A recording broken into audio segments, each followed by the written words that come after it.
I call this meeting to order. Vice Chair John Ryczynski, will you please have a roll call? Andrew Bowden. Present. Susan Landry. Absent. Patricia Trout. Here. Mark Truscott. Present. John Ryczynski. Present. We have a We quorum. have a quorum. Excellent, thank you. Item B, Chair's remarks. For the public members, there's a list, there's a sheet by the door which you can sign in if you wish. It's not required. If you do sign in, you'll be recorded into the official minutes of the meeting.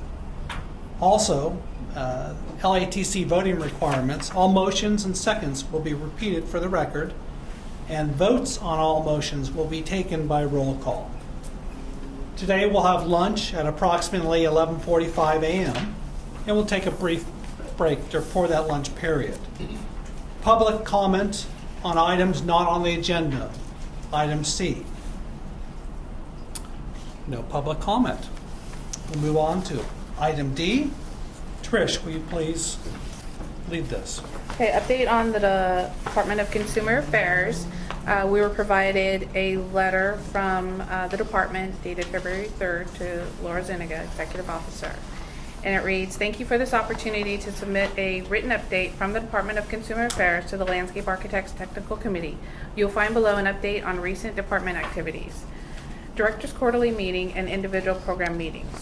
Director Kimberly Kirchmeyer held her first Director's Quarterly Meeting with leadership from DCA's boards and bureaus on December 16th, 2019. This meeting had a great turnout and robust discussions that included an overview of some current DCA activities, a presentation from Business Consumer Services and Housing Agency Deputy Secretary Laila Mirashidi on board appointments, and presentation on AB 2138 implementation provided by the Senior Assistant Attorneys General from the Department of Justice. Director Kirchmeyer will continue to hold these quarterly meetings as it remains her priority to promote department-wide collaboration and communication.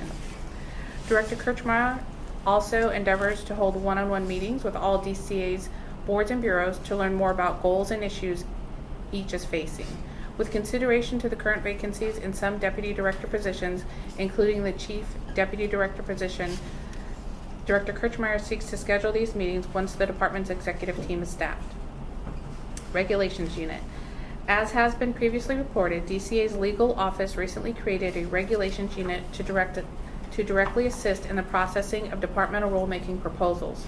To date, the regulations unit is fully staffed and all DCA programs have been assigned a regulations attorney who will act as an assigned reviewer of proposed rulemaking packages. A large priority of the regulations unit is the processing of regulations to implement AB 2138. DCA, with the assistance of the regulations unit, is proactively tracking the execution of boards and bureaus rulemaking with the goal of achieving full compliance by July 1st, 2020. Finally, another step DCA is taking to improve transparency and efficiency in the processing of regulations will be the use of Sharewell, a data system that will track regulation submissions and review progress so that programs can monitor the status of their regulation packages.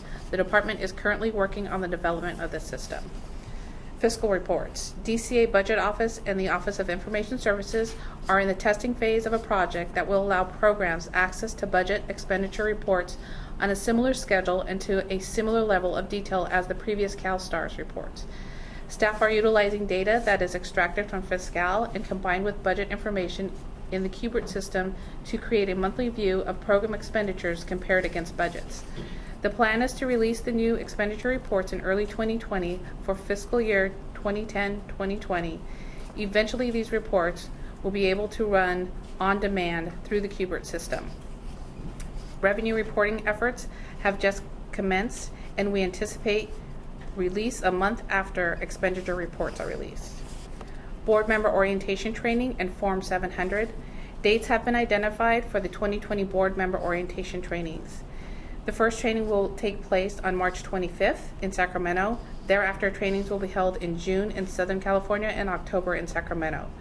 As a reminder, newly appointed and reappointed board members are required to take this training within a year of their appointment date. However, this training is also open to members seeking an opportunity for a refresher course. To register and for more details about this training, please visit the DCA Board Member Resource Center located at the department's website. Form 700 filings are due by April 1st, 2020. Under the Conflict of Interest regulations, board members, including LATC members, are designated appointees and are therefore required to complete a Statement of Economic Interest Form 700. Members may use the NetFile system to electronically file the Form 700. To create a NetFile account, or if you have any questions about how to file, you may speak to the department's Conflict of Interest Filing Officer, Jill Johnson, in DCA's Office of Human Resources. If you have any specific questions about filing requirements, you may reach out to the department's Legal Affairs Office. And then finally, about the Organizational Improvement Office. The Organizational Improvement Office, or OIO, provides DCA program change management services, business process mapping, and information technology system requirement documentation. In addition, OIO provides collaboration consulting on process re-engineering that maximizes utilization of existing resources, improves productivity, and increases quality. Current projects being worked on by OIO include review of DCA's centralized services and business analytics. Thank you again for your valued partnership. Please let us know if the department can be of service to your committee. If you have any questions, feel free to call DCA Member Relations. Any questions? Nope. Great. If it's okay with the committee members, I'd like to jump up to item G, presentation on Southwestern College, since we have our host here. I'd like to introduce Mark Vallon, Landscape Architecture and Nursery Technology Program Chair. Mark, please. Should I take a seat, or should I stand, or whatever? Whatever you're comfortable with. Yeah. Okay, I'll stand just because that's what I do when I do my night job. Right. Hello, everyone. My name is Mark Vallon. I just first of all want to welcome you down here to Chula Vista, to Southwestern College. You are in the most southwestern, geographically speaking, community college in the continental United States. And you're here in the Landscape and Nursery Technology and Landscape Architecture educational program. See our classroom, built in 1980, intended to be portable. I'm right over here in the other classroom in a meeting right now to talk about the new facilities that are coming our way. And so we're lucky that with a bond measure, we have a $30 million project to upgrade not only our classroom facilities, but also the 4 acres we have around us that we call the South Bay Botanic Garden. It's a registered public garden, and within 2 years from today, if all goes according to plan, we'll be moving into a brand new complex. And the new complex brings along with it an updated curriculum and an opportunity to educate our students who are industry professionals looking to get, we have the whole range, people looking to get right out of high school into this industry. And when I say this industry, you understand how broad it truly can be, from design into installation, maintenance, repair. We even do floral design, event planning. We've got a little bit of everything in this program that caters to our region. And we want our students to be your best employees. And so even in these meetings, I take little glimmers of what should we be teaching, what should we be doing, and it's my job to make sure we're up to that speed. More than anything, I just want to welcome you. I hope our facility works for you to have this meeting. If you have any time during the day, I would like to invite you to meander through our public garden. It's a registered public garden with the American Public Garden Association. It's like a college arboretum or a college garden would be. And everything you see is designed, built, maintained by students. So it may look that way, but you can get that sense that there's a lot of learning happening here all the time. We're mainly a night and weekend program, so we have some daytime courses, but most of our students are working professionals looking to build the skills to either become entrepreneurs, advance in their job, or go on for certification, licensure even. And so we have the privilege of being very diverse, really in touch, hopefully, with what's going on out in the world, and trying to be as practical as we can with our education, as hands-on as can be, and really be as effective as we can be.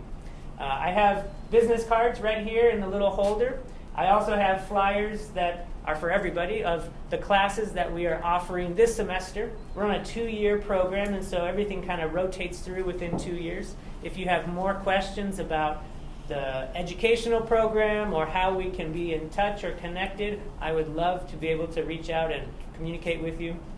And I do want to thank Michael Watts, who helped to organize us having this meeting here, and he's a great partner of ours. He couldn't be here today. His wife had some medical issues, and so I'm here to welcome you all. Just logistically speaking, I hope you've all already heard, we've got restrooms right out in the parking lot. You go across to the next building, up the stairs, and I also have some refreshments for you in the refrigerator. You're welcome to help yourself, and I understand when you take your break, you'll have some time as well. Are there any questions of me or any comments or anything else that I can share? Yeah, could you talk a little bit about the faculty in Yes. the program? So I am the only full-time tenured track faculty. And after this semester, I will receive tenure. I have a second full-time faculty that will be hired in this semester. So we are on track to get our second full-time faculty. In 1975, this program started with 2 full-time faculty, and about 5 years ago, both of them retired, and now we're getting back up to that faculty level. And so 2 full-time tenured faculty is where we stand. In addition, we have 9 adjunct faculty. And being a night and weekend course is conducive to pulling folks from the industry and from the field, and we rely on that heavily. And we will always continue to rely on adjunct faculty, but the campus requirement, the state requirement, is that we've got a ratio of 75% full-time educators and 25% part-time faculty. And so right now we're about the opposite of that. We're 25% full-time faculty and 75% part-time. After this semester, we should be back on to that more appropriate level. How many students are in your program? It varies by semester, but our average that we've been steady at for the past year or 2, it's on a growth trajectory, is 150 distinct students. And so you can count enrollment in different ways. Many students are enrolled in multiple classes. On average, we offer 10 different courses. And in those courses, the average number of students between 15 and 20. It goes up to 35 in some of our more popular classes. It goes down to, they don't like it to go down below 15, but sometimes we run them at 12, 13 students in a class. And those are classes that are ranging over 6 different degree pathways. And part of the new facility is also a streamlined pathway. The state is looking at an initiative called Guided Pathways, trying to help community college students get through with their educational goals and remove the barriers, because there's plenty of administrative barriers. We want students to not have to be here more than 2 years. If they want to be lifelong learners, that's another story. We want to be here for them. But if they have a plan and a goal, we don't want to keep them longer than 2 years. And so we're taking those 6 degree pathways and streamlining them. Basically, you're going to get an associate degree in landscape architecture or an associate degree in environmental horticulture. And then within those 2 degrees, landscape architecture will be pretty much its pathway, but the other one, environmental horticulture, will include specialties in irrigation. We teach folks to become certified irrigation auditors, irrigation designers, irrigation installation, maintenance, and repair. Our floral design program will become an emphasis under the horticulture degree. We've got retail nursery plant production. We've got sports turf management currently as separate degrees. Those are all just becoming horticulture degrees with an emphasis in, because the industry is changing, and most employers don't care whether you have a sports turf management associate degree or a retail nursery and plant production associate degree. They just want to know, do you have some training in horticulture? What kind of skills do you need? And more than anything, they want to know, do you have some of what we call the soft skills, the leadership, the communication, the decision making, the business sense to be brought onto a team. And so, to answer your question in a long way, 150 distinct students is our average. Great, thank you very much. Do you know how many of your students go on to a four-year program? That number is difficult to track, but I have anecdotal evidence. We also take lots of data from the state.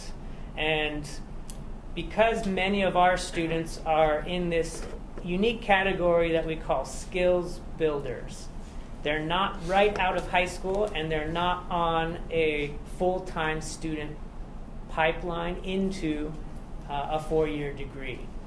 Our students from the data level that comes from our state tracking are not what we think to be accurate. If I was going to give you sort of my anecdotal percentage, I'd say it's about 30% that have transfer as a goal. And the rest, 70%, would be just obtaining specialty skills and advancing in their existing careers. So of those that transfer, that have the goal of transferring, within 2 years, those students, virtually 100% of them, are done with our program. How many of them actually are in the, whether it's a state school system or in a higher education, I don't have a solid number for you. But that's something I need to improve as far as how we track. But we really cater to a wide range of different goals in this program, and it's our job to help each course meet each student's goal. And each student comes with a unique goal, but they're all the same, which is to improve their quality of life, improve their life in some way. And so we've got retired people who just want to come and learn how to garden at their house, and then we have people with advanced degrees looking to get a landscape architecture license in the quickest way possible. And we have to try to, in one course, cater to that big range, which, if done well, can be a strength to the educational experience, relying on the diversity of students, not only goals, but their experience they bring from the field. But I'd say 30% of our 150, those are the students that even are concerned with transferring to the four-year school. And just to be clear, we do advertise that this is the quickest academic pathway toward licensure, but most of our students, if you only have a 2-year degree, we don't recommend going for that. We have a lot of students that have bachelor's degrees, master's degrees in urban planning, in all sorts of other things. They say, I went to all this school and I thought I was going to become a landscape architect. Now I know that's the thing for me, and that's how they come to us. So do the courses that they take here, do they transfer then to the four-year program? We have articulation agreements, and those are in flux, partly because the state of California community college system is working on something called CID, so it's getting courses to be pre-approved. So I'm part of a discipline review group of statewide faculty. We look at several of our courses, and we modify the outline so that they're all standardized. Previously, there were no standards in the community college system. Each district was a silo.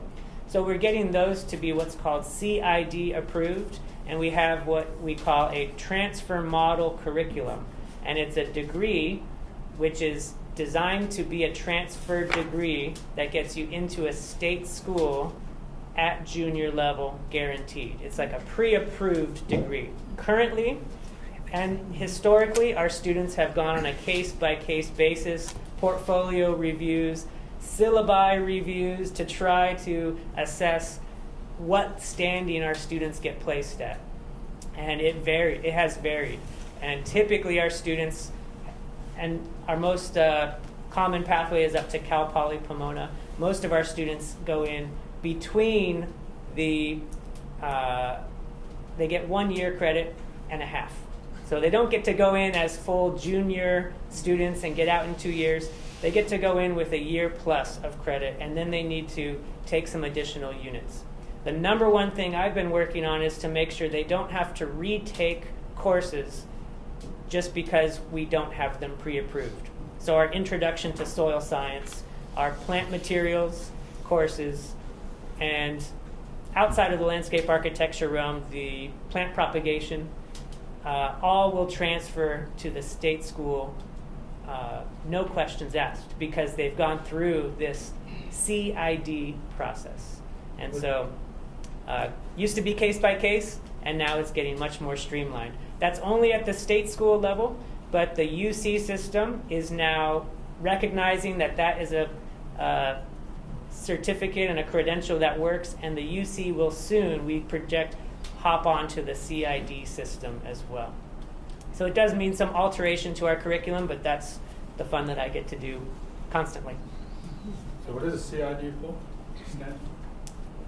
I think it's course identification. And it's not just your department, it's globally all different majors. It's at the California Community College system, and our discipline is listed under agriculture as a meta discipline. Now, officially, landscape architecture is coded under architecture as a sub-discipline of architecture. But at this school, our landscape architecture is housed or administrated by the agriculture macro discipline.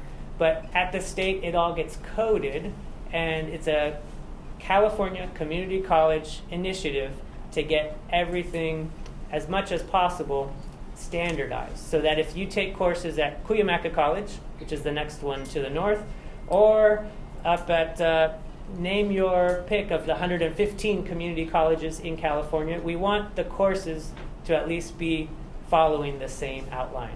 And those are reviewed every 4 years for content. And I'm a part of the faculty discipline review group. Any other questions? Mark, thank you so much. And you and your students are more than welcome to come join us. Pop in, pop out. Absolutely. We do have one class in session during the majority of your meeting, and I'll let them know that they're welcome to come and observe and listen, and any kind of opportunity to get students interacting with what they will hopefully soon be doing in the field is a welcome opportunity. Thank you so Thank much. you very much. And the grounds are beautiful. I walked through. Oh, wonderful. It's a good time, too. Everything's nice and green. Yeah, thank you. Take care. Okay, so we're going to move on to item E, review of the November 8th, 2019 LATC meeting minutes. And just to kick off, I do have 3 items that I'd like corrected. On page 2, the bottom of the first paragraph, I would like to change the sentence to Mr. Truscott will continue to attend the MWELO meetings on behalf of the LATC.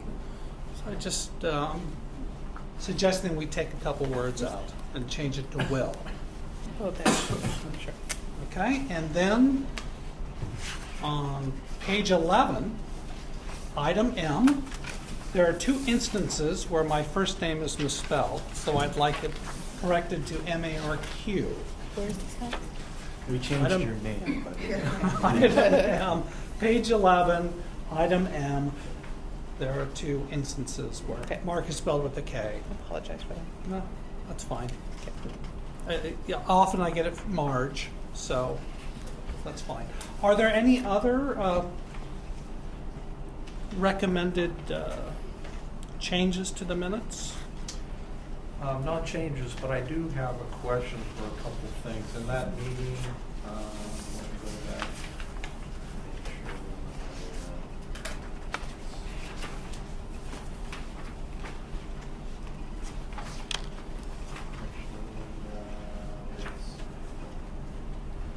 Under, let's see, item I-2, there was a question in regards to the OPES presentation to be given on the linkage study in May 2020. Is that still on track at this point in time, do you know, or? Yes, that we're still on track to. Our meeting is planned at UC Davis, so we're hoping that it's close enough and they'll be able to attend. Right, okay. And then, let's see here. Yeah, under item J, at the bottom, Ms. Landry inquired about whether half of the board members must consist of women, and Ms. Zuniga advised that she would verify whether that proposal became law or not. It did not. Okay, because I was just curious if the boards are an odd number, or how do you have half? It would be the majority, that would be one or the other. That's a good question. So, yeah, okay. And then the last one was, let's see, I think that's under item K, right at the very end.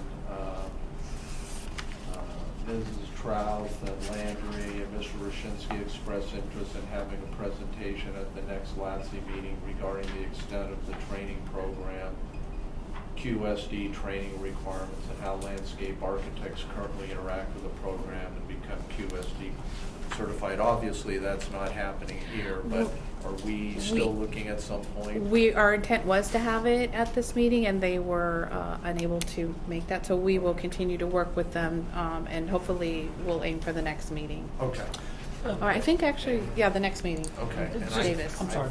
I think that's it. Yeah, it's a correction on that. It's easier for them to get to a Sacramento meeting, correct? They actually had a representative in this area, and staff have been working with them, and I believe they've confirmed that they can attend the Davis meeting. But since we'll be talking later on during that section of moving the day by a day Right. or two, we'll just have to reconfirm with them that they can attend. But that's the plan. Are there any other recommended suggestions? Do I then have a motion to accept the minutes with the 3 corrections that I move to accept the minutes with the 3 corrections. Second. Okay, we have a motion and a second. Is there any further discussion? Public comment on the minutes? No public comment? Then we'll have a roll call vote. Okay, Andrew Bowden, Aye. Susan Landry, absent. Patricia Trout, Aye. Mark Truska, Yes. John Rashinsky, aye. Thank you. Motion passes. Okay, thank you. We're going to move on to the next item, which is item F, Program Manager's Report, Update on LATC's Administrative, Management, Examination, Licensing, and Enforcement Programs. Trish? Okay, so this October 31st, 2019 report is essentially the same report that was in the November meeting packet, as it's now gone from a monthly report to a quarterly report and prepared for the board meeting. So because of timing, the most current one that the board is working on is not available for this meeting packet. However, what we did do, and including this report, is update just the data that's on pages 18 and 19 regarding the examination, as well as the enforcement data on page 27. And what we could do when the next report is available for the board packet, the meeting's at the end of this month, I can email the members perhaps the February EO report, and then you could let me know if you have any questions on it. Can you just briefly explain why we moved from a monthly reporting to? I can explain Yeah, if you please want. do. Sure. So we, when I started, we were preparing it monthly, but I think in the midst of everything else that we're doing every day, it wasn't really getting done on a timely basis. So it wasn't, to me, it wasn't useful to be sending it out three weeks into the month. So I switched to quarterly to try to save some time and Right. not repeat so much information that we were sending. But I haven't found quite the perfect way to do it with the board meeting and the LATC meeting. So still open to suggestions and trying to figure out the best way to get the information out there, but also make it useful and timely. Right. That makes a lot of sense to me. Streamlining. Yes. Perfect. Thoughts, comments from committee on this? One thing, and I had spoken with Trish about this, is I know in this particular case, there were several meetings that were discussed in here that the verbiage said that they were upcoming, but now they've already happened and everything. Yeah. one question that I had posed to her would it be possible to either in the text or if this is posted online to have a direct link to the minutes once they're finished for each one of those meetings, so that if someone is reviewing this and they want to know what happened at that particular meeting, they could just go to the Oh, minutes. sure, like for the board meeting or this meeting, Right. yeah, absolutely, that's a Yeah. very good suggestion. Yeah. Mhm.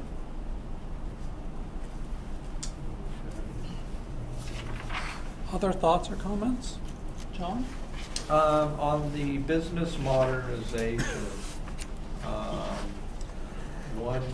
one question that I had was, will the new system be compatible with the NCARB and LCARB sites in regards to reciprocity? Like if someone's looking at going for reciprocity and they have to upload information into the system, is there going to be a link to like either NCARB or LCARB where they can transfer information directly from one to the other, or how will that work? I would say that exterior systems have been part of the discussion. Yeah, that's a good question. Yeah. I brought it up when. Yeah, we talked about building those interfaces for the different systems, because we'll need them like for other state entities as well, but. Yeah, I think that'd just be because I'm wonderful. thinking if you have to completely, enter like, tons and tons of information into the thing, but it already exists in another system, if there's just an easier way to link that and avoid having to do that. One of the examples I had in mind was, since candidates can submit their qualifications either through CLARB or to us, they would just have to do it once, where current process is that they sometimes would have to do it twice. Right, okay. Anything further?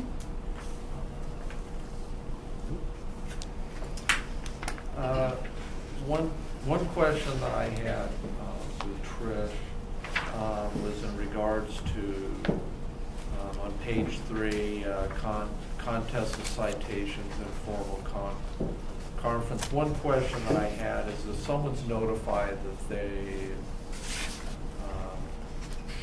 they have an infraction where they've done something that they weren't supposed to do, given the opportunity to correct that, are the fines still levied irregardless, or once they make the correction, the fine is just waived at that point in time?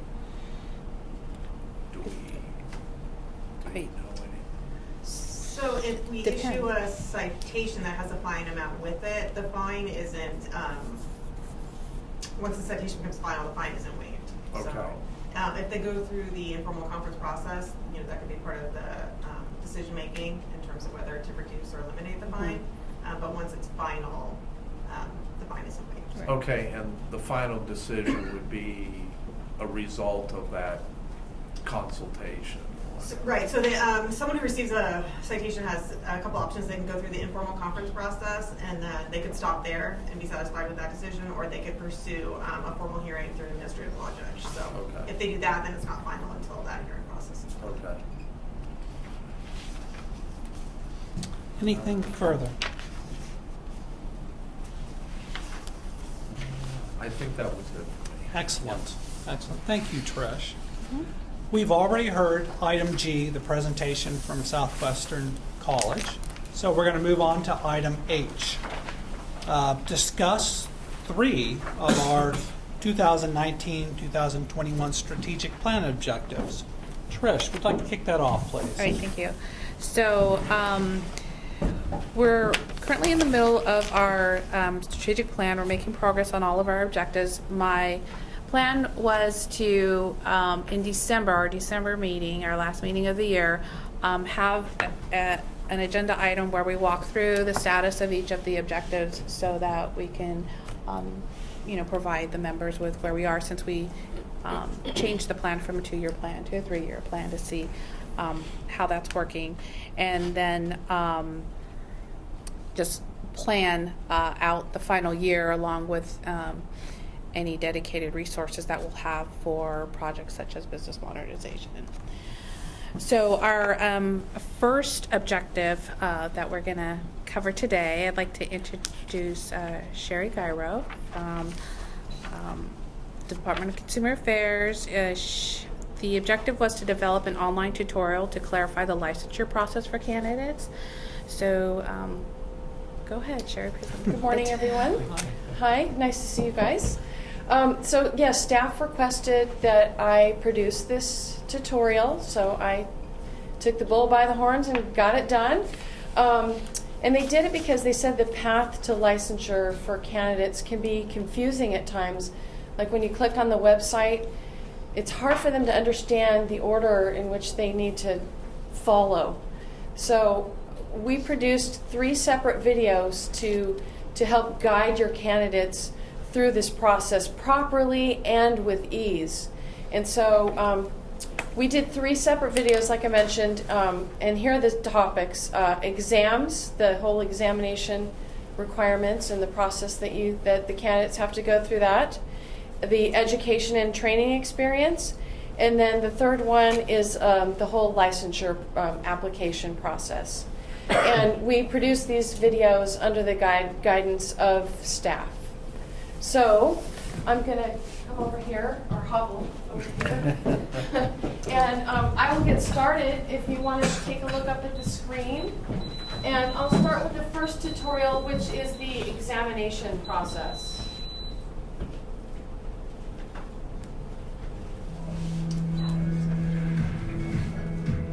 Welcome to the California Landscape Architects Technical Committee, also known as LATC. This video is to help candidates initiate the examination process and navigate through the proper steps. Follow these guidelines and you'll be on the path to becoming a licensed landscape architect. There are 2 examinations landscape architect licensure candidates must pass in California. The Landscape Architect Registration Examination, or LAIR, and the California Supplemental Examination, or CSE. The Council of Landscape Architectural Registration Boards, also known as CLARB, conducts the LAIR. Psychological Services Incorporated, or PSI, administers the CSE.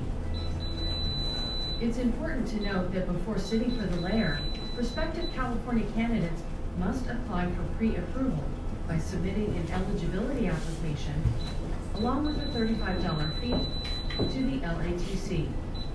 Applicants must meet the education and training requirements provided in the Business and Professions Code, Section 5650, and the California Code of Regulations, Section 2620, to sit for these exams.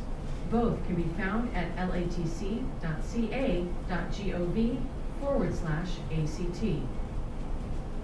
You can download a copy of the eligibility application form from the LATC website. Inside the Candidates tab, click on Forms under Basic Information and find it under Candidate. Candidates may submit a CSE application after they have passed all 4 sections of the LAIR. The CSE Candidate Guide has exam scheduling procedures. A copy of the Candidate Guide can be found in the California Supplemental Examination section at latc.ca.gov/candidates.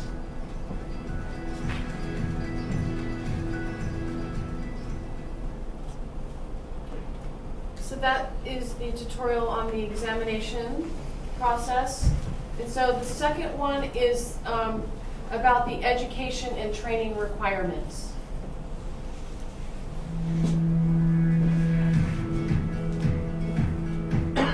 Welcome to the Landscape Architects Technical Committee, also known as LATC.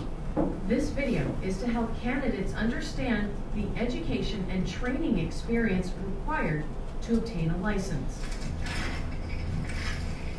Let's talk about the educational experience required to become a landscape architect.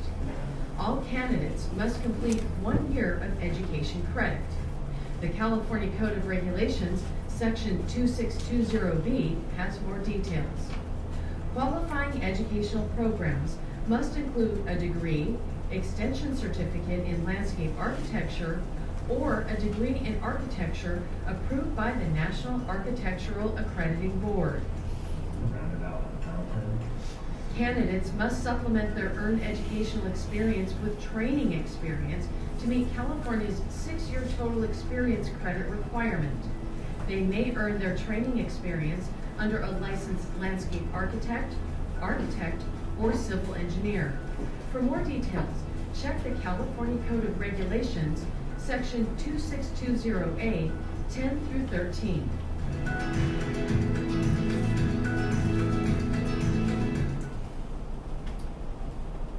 Okay, and then this last one is the process that they have to go through when they actually are ready to get their license.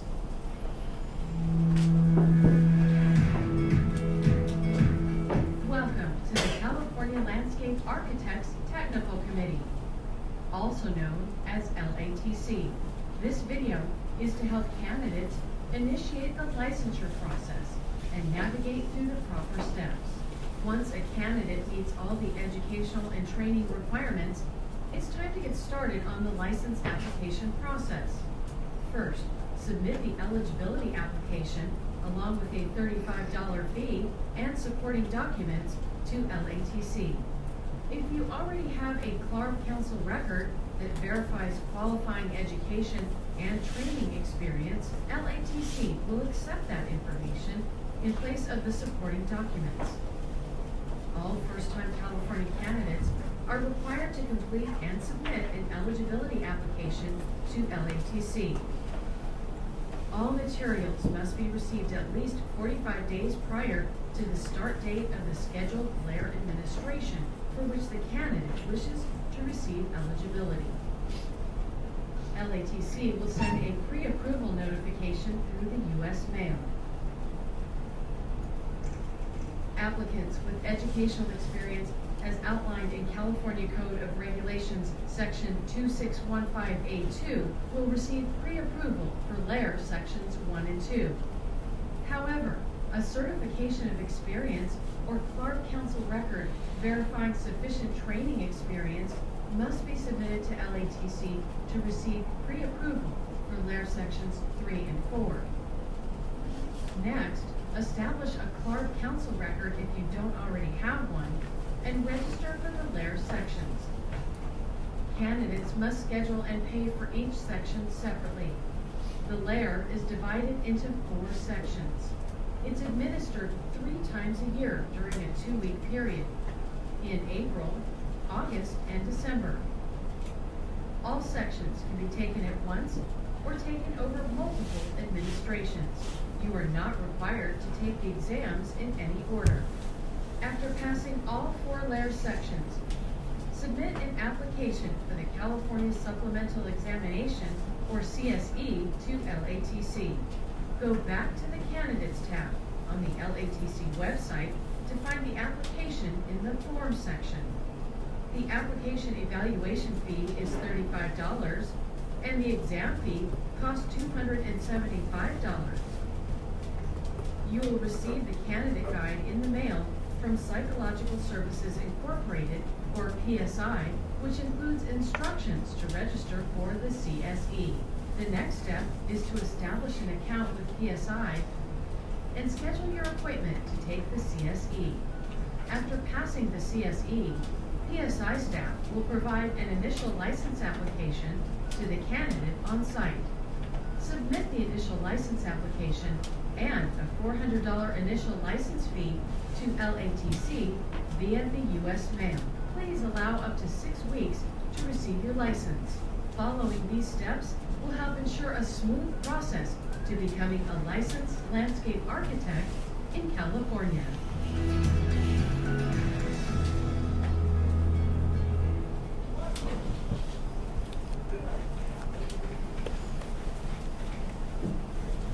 Very good. Thank you. Very good. Does anyone have any questions or comments?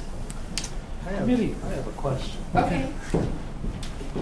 Here, you Last want year, to- or the year before last, we spent a lot of time going over education requirements and finally came up with that in lieu of the 1 year of education, that somebody could have work experience for, I forget how many years, 6 or 7 years, in lieu of that 1 year, and be eligible to sit for the LAIR exam. So that's not addressed in this video, and I think it needs to be, because that is kind of an important element now. It's probably more correct before we had made that change. But now that we have made the change, I think the video may need to be modified. Is that correct? I think that's a Trish. Yeah, I agree that we should add the experience-only pathway. Right. But as I We're understand, trying- I'm sorry, it's not on the books right now. Right. Yeah. It's not effective yet. Oh, it's not effective yet. Correct, yeah. It's still going through the DCA review process, and then it would go to the Office of Administrative Law for review and hopeful approval. So Sherry's team worked with what's on the books right now to produce this, so So we might have to have an update if Yeah. we We want to will. release Yeah. this.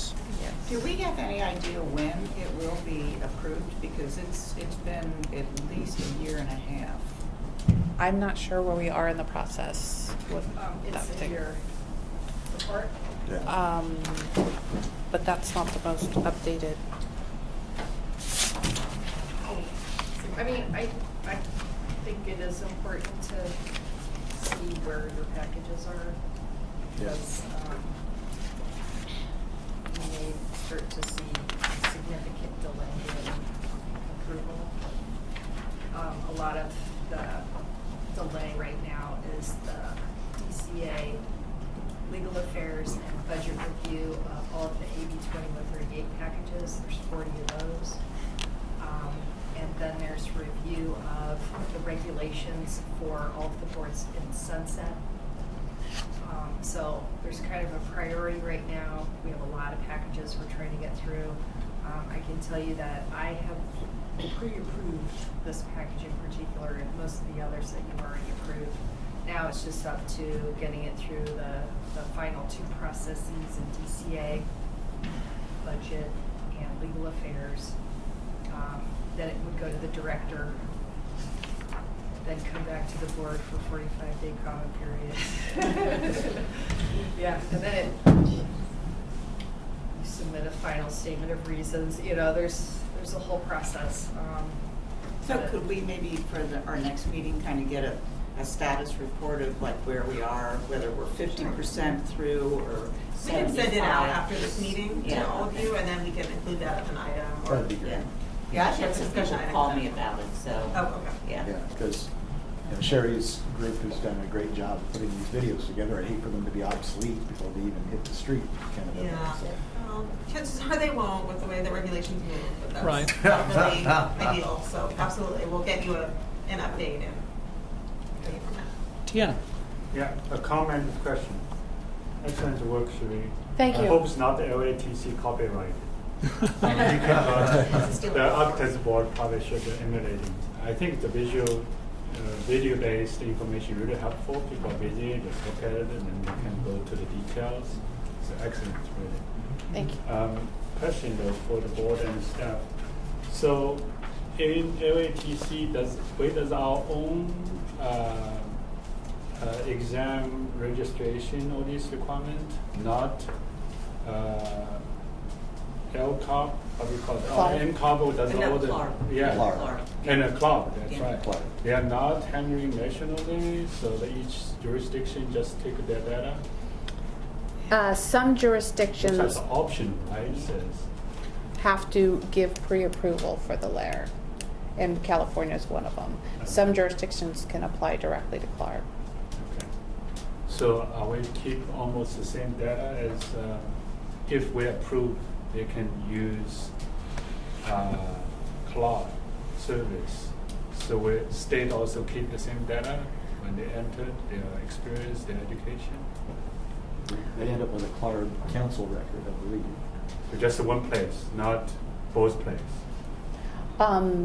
Clark does require them to submit their transcripts, their work experience in order to establish their council record.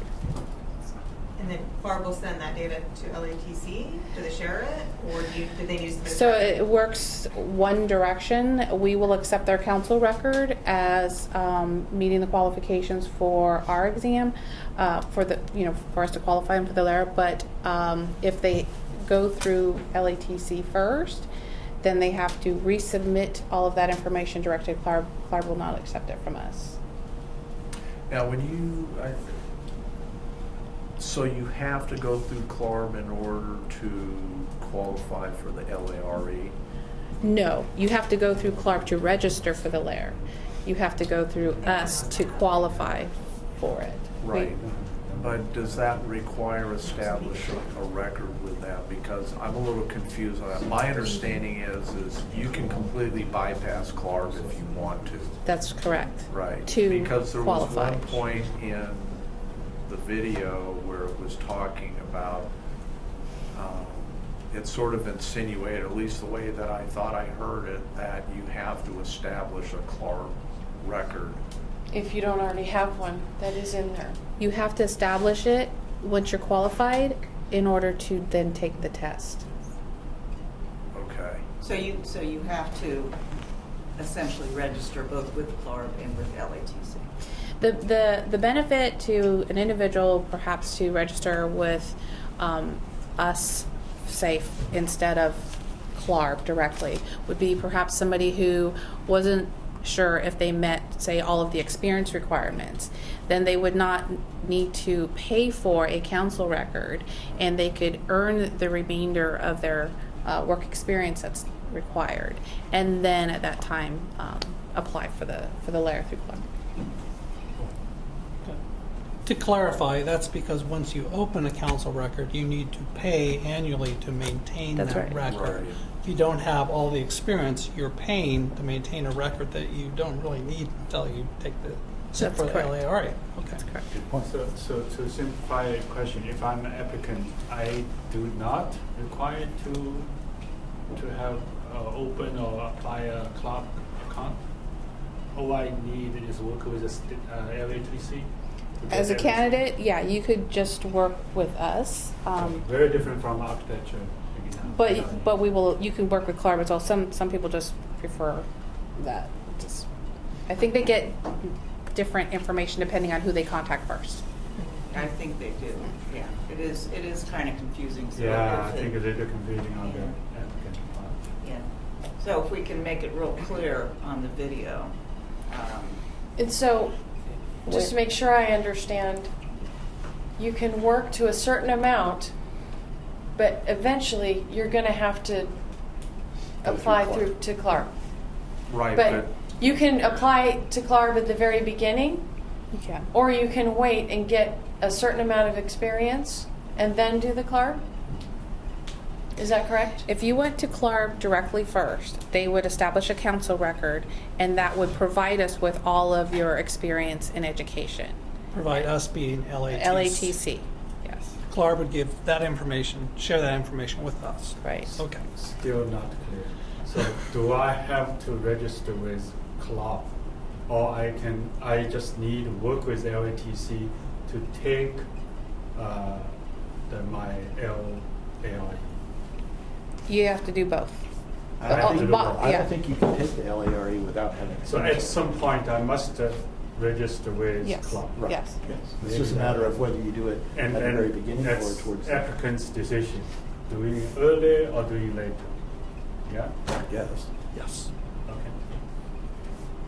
Okay. And so, just to make sure I'm clear, you want me to kind of clarify and point that out to them, that they have these two different options? I think that the confusion is that council of record. Council record. Okay, the council record with CLARB, that's completely separate from just applying to take the exam. Right, because there's nothing that obligates you to create a record if you choose not to do that. Because I don't have one, and I Right. wouldn't, because I didn't want to have to pay annually to keep the thing going when I didn't think it was necessary to do that. I could just send all my experience documentation directly to LATC for that. The only value is if you want to get licensed in several states. That's when it- Yeah. But just to clarify, as I understand from our discussion, in order to sit for the LARE, which CLARB administers, you need to sign up and start a record through CLARB, at least for the period of time that you're taking the exams. And if you choose to drop that record and not continue to pay, that's up to you. Is that a correct Yes, statement? right. So at some time, an applicant must start a CLARB record and In order to take. in order to sit So for you- the LARE, the And national. afterwards, you can drop, not pay their dues, instead of, I don't need my record anymore. Right. And then they purge their files of all your information. Okay? Think of Now the what's CLARB the- council record as far as new candidates as the application for the LAIR as well. So you can see how this is kind of. It's very I am thoroughly confused. But, I mean, I understand the process, but I will need staff to help me rewrite the script. Exactly. I think LATC is very smart. They cannot figure out, they ask you to do the video. I think the whole point in having the video is because of the confusion, but it sounds like it needs a little more. Yeah. Are there some more thoughts about the videos? I think, they're short, they're right to the point, and I think it's good to have the references to the various regulations and codes that people need to be familiar with. I think it's good. If I Andy. was gonna be critical, and I'm not trying to be critical. No, but it's if I was- okay. There was just one scene where it shows like two workers and they're shoveling gravel towards the camera, which makes it be construed almost like contractors. I mean, I know they're Okay. contractors, but I don't know what relevance that necessarily, that one little blurb scene would have. Now, the other scenes where they're shoveling, the gravel or doing whatever, and the guy is off to the side, obviously observing what it is that they're doing, that makes some sense. But just that one scene where they're shoveling the gravel towards the camera, I didn't see the relevance of that. But that's just Okay, me. I agree with Andy. okay. We have a hard enough time as it is differentiating ourselves from landscape contractors and landscape architects. Yeah. Okay. We don't want to blur that line any more than it already That is. can easily be changed. Yeah. I have a few thoughts. I really like the use of the website. I think that's really successful in terms of how you highlight, spots on the website, because it helps me then kind of migrate through the website. So I really like that. I would like to see more professional images. Most landscape architects spend most of their day in a professional environment, dressed in button-down shirts and more professional clothing. So I'd like to see more office studio type imagery as opposed to all the field images we have out there. A very brief period of our time is out in the field unless we're design build landscape architects, and that's kind of a niche market as it is anyways from my experience. These are geared for emerging professionals, and right now a majority of students, and I think a lot of our applicants are women, and also the diversity in race is increasing, Asian, Latinx, and I'd like to see some more diversity in our actors. I love the mailbox shot, by the way, looking on, but I would like to see more diversity, and I'd like to see more women and more diversity in our shots. And I know that complicates matters, but I think it's more representative of our candidates that are sitting for the exams. That more than 50%, I believe, are women at this point. So I think we need to be responsive to that.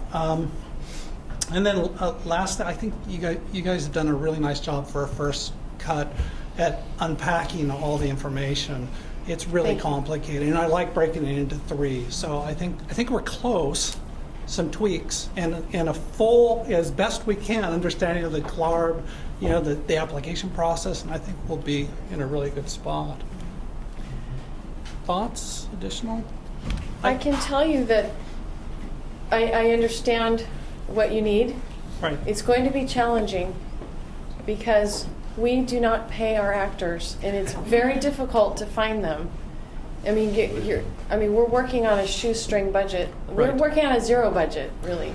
So, And so, finding maybe we can get help finding people. I think that that would we be can great.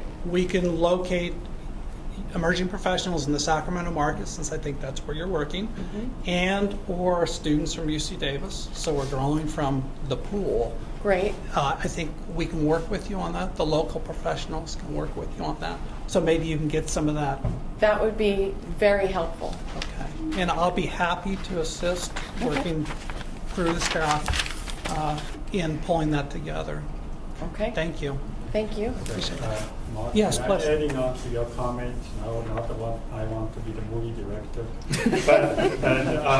but lots of emerging responsibility of landscape architecture is helping agencies, clients envision a broad built environment. So when you mentioned the professional environment, maybe something scenes like consulting with owners and agencies and envision built environment. Right. However you set them up.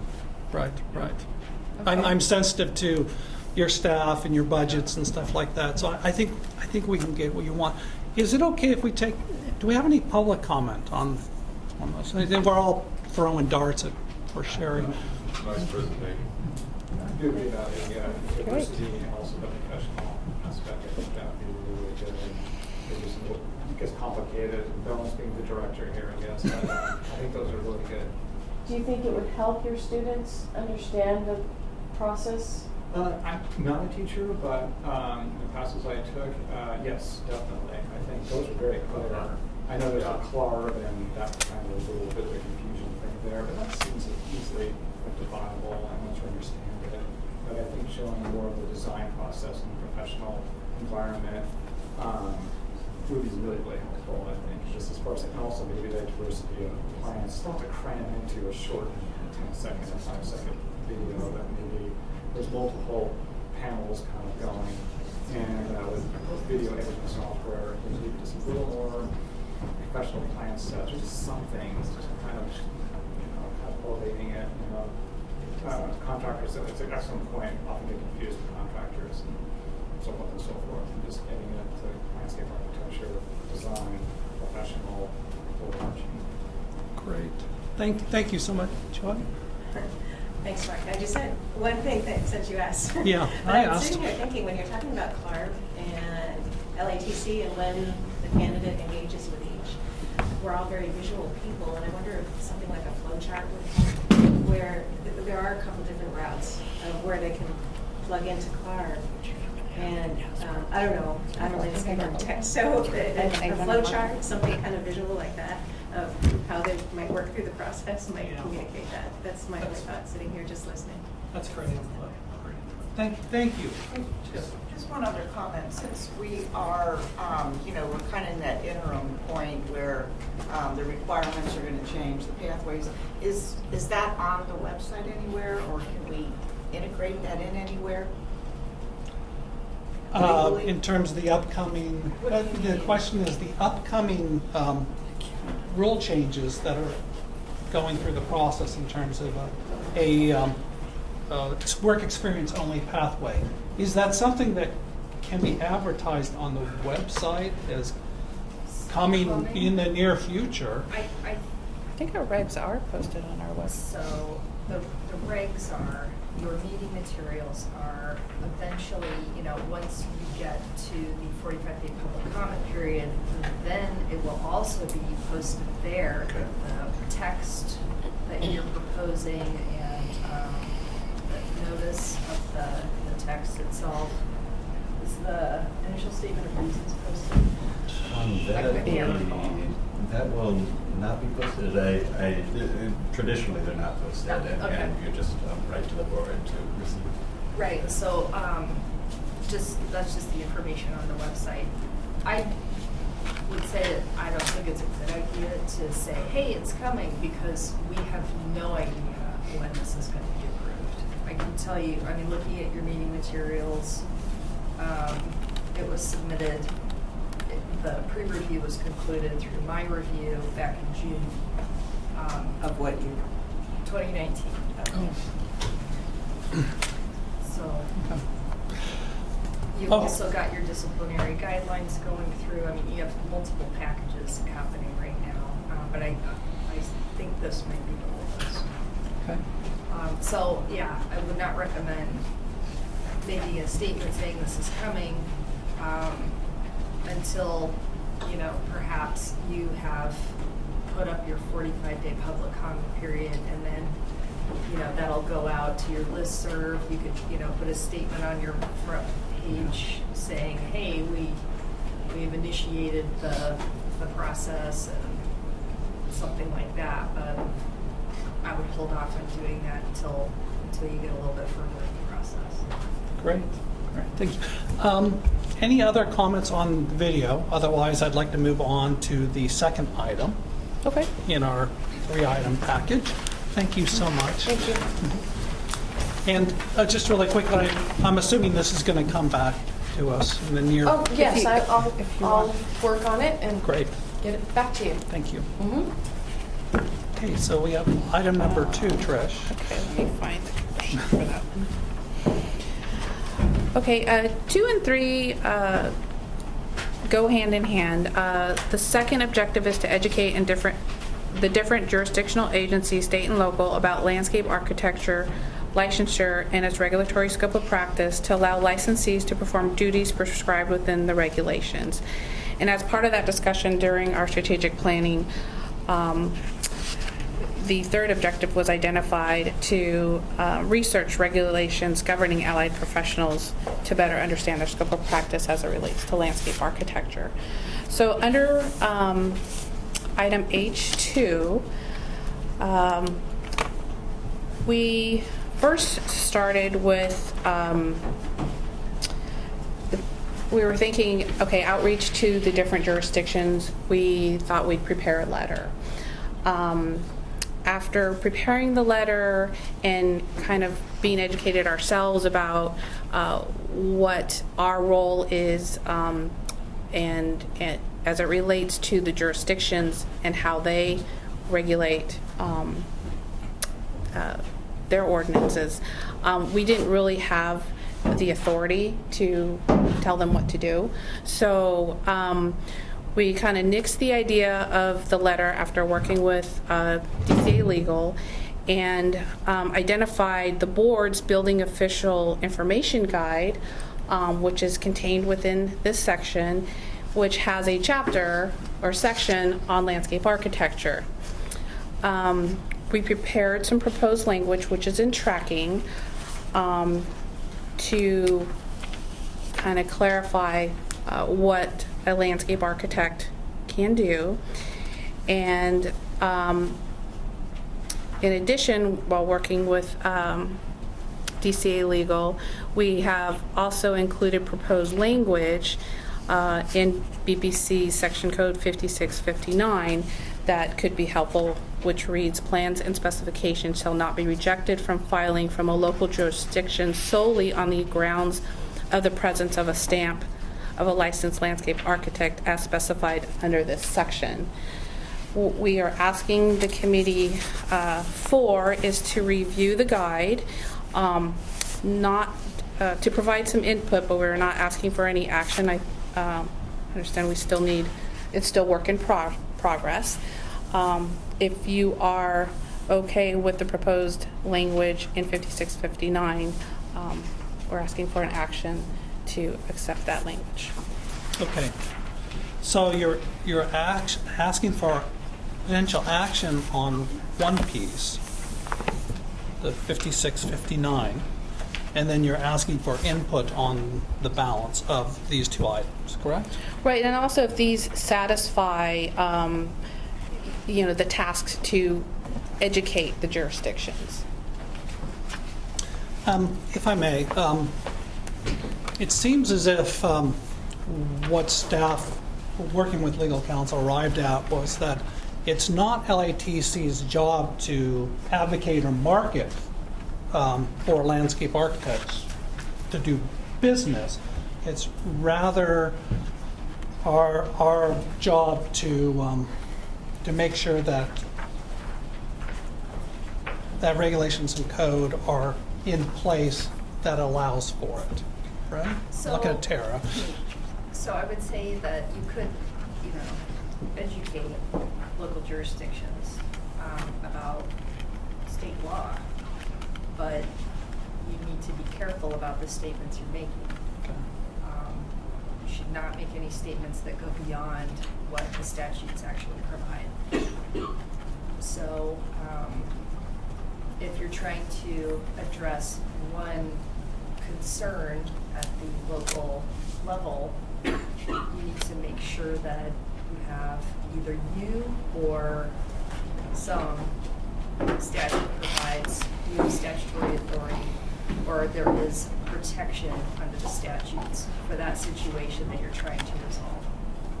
And I think that's where we get to the proposal to amend Business and Professions Code Section 5659 to get at the problem that we have heard anecdotally that some landscape architects are having trouble filing or submitting their landscape architecture documentation, which would include the grading plans and reports. They're having trouble getting those filed with local jurisdictions. I guess what we've heard is some of the local counties are rejecting plans signed and stamped by landscape architects and instead want civil engineers or architects to prepare, sign, and stamp those. So if that is an issue, we would need to seek statutory authority or direction to those local jurisdictions. We will not be able to address that concern through a letter of education. So what the language that we currently have, in effect, does that, correct? The language, the proposal for you, right, is intended to address this issue. Right. Okay. Thoughts from the committee? Well, Questions? I guess one question I have, this building official information guide is even for the cab, is it already in existence? It's already been delivered and we're looking at just updating it, or it's just purely in draft form at this point in time? The building official guide is final for the board. It went through a long updating process. Right. I think it had been created quite a long time ago. We updated it last year. But we printed hard copies, but it's mostly going to be an online document, so we can't update it more easily, and so it won't. So we'll do kind of a periodic updates to it. So it's already available to the jurisdictions? It is, Okay. yes, and we did mail them hard copies. Okay. Okay. Have there been any comments back from the building officials? I think we had a couple questions afterwards, but I can't remember offhand. I think it was looking for our architect consultant, but I'd be happy to see what questions we've gotten and summarize them for you. So I do know, I'm sorry, go ahead, Tara, please. One question I have is, it seemed to me that the building official guide was for use by potentially inspectors at sites. I'm asking. Whereas the ability to file landscape documentation with a local county recorder seems to potentially be a different audience. So are the building officials who this guide is intended for, are they also the county recorders who will or will not accept the documentation? Yes. Okay. Often, go ahead. Can you kind of explain how it gets distributed? Who gets it? We have a mailing list, and to be honest, I don't know what it is offhand. I didn't create it, but I think it's all of the different jurisdictions who contact for each office. I think are probably developed by the Arctic consultants because they did a lot more work as outreach with local building officials. But I can include that if you want to see who it was distributed to. Well, I guess where I'm going with this is if a person, because I've had somebody contact me about a parking lot that they designed, would they be able to take this document and take it to like the city of San Diego and say, actually, in fact, I can do whatever? Sure, it's available online, so they could take it. Just refer them all. Refer to it, absolutely. Back to your point, Tara. Oftentimes, we do submit plans to public works departments that are separate than building departments. And sometimes they work in their own silos. So I do think we have another audience other than the building officials, that especially with grading and drainage plans documentation, it may go into a public works Or department. development services. I mean, you know, Or- the larger the city, the more submittals you have. Right, so there are different silos that we might submit our work to, other than the building officials. So staff just needs some guidance on where that might be, Okay. so that we could identify possible tools to assist in communicating the information. Okay. So how can we help staff define that? I mean, I guess we could just meet Okay. outside, because really we have no way of knowing. I Right, don't have- right. So I could just call you. Okay, Okay, we okay. can So, make up. so myself or another committee member can assist staff with identifying the target audiences that we interface with to submit our work. Did you want to assign someone specifically to work on this? I would love to, any volunteers to work on this? Patricia, excellent. So, just for my clarification, we're not asking for any regulatory change. I mean, what we're saying is landscape architects by regulation already have the authority to prepare these documents and submit them with their own stamps. And so this is more of an educational document to say, listen, you know, your local regulations may say one thing, but they're superseded by state regulation in this. Tara, we have an answer. We have, go ahead. So these provisions need some work. They need to be revised because I'm concerned that one of the statements in here goes beyond statutory authority. Okay, So and which this is- specific one is that?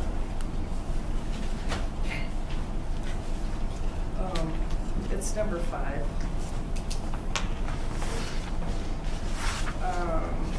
I can see where this is trying to go. It's trying to educate local governments that, you know, a landscape architect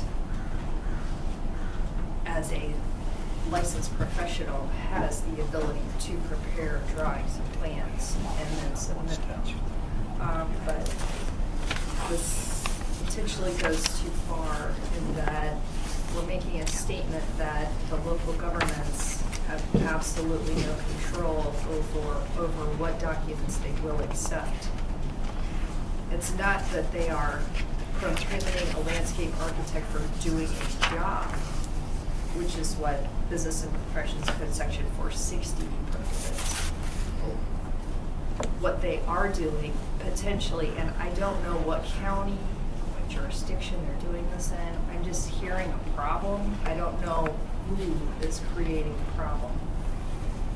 But potentially they're requiring other licensed professionals like a civil engineer or an architect to prepare, sign and stamp these documents for permits and not a landscape architect because they have some other ordinance or public safety, welfare, protection issue. They are allowed to have ordinances to protect the public if they have identified a situation where they will only accept these plans if they have certain licensed professionals but not others. That we cannot today control. That's why we're recommending 5659 amendments. So the statement in 5 right now, it's just too far. So we need to revise that, and it's really just a matter of changing the question right now. Because if this is just an educational document to building officials, it's just a guide. Effectively, all we need to be saying is landscape architect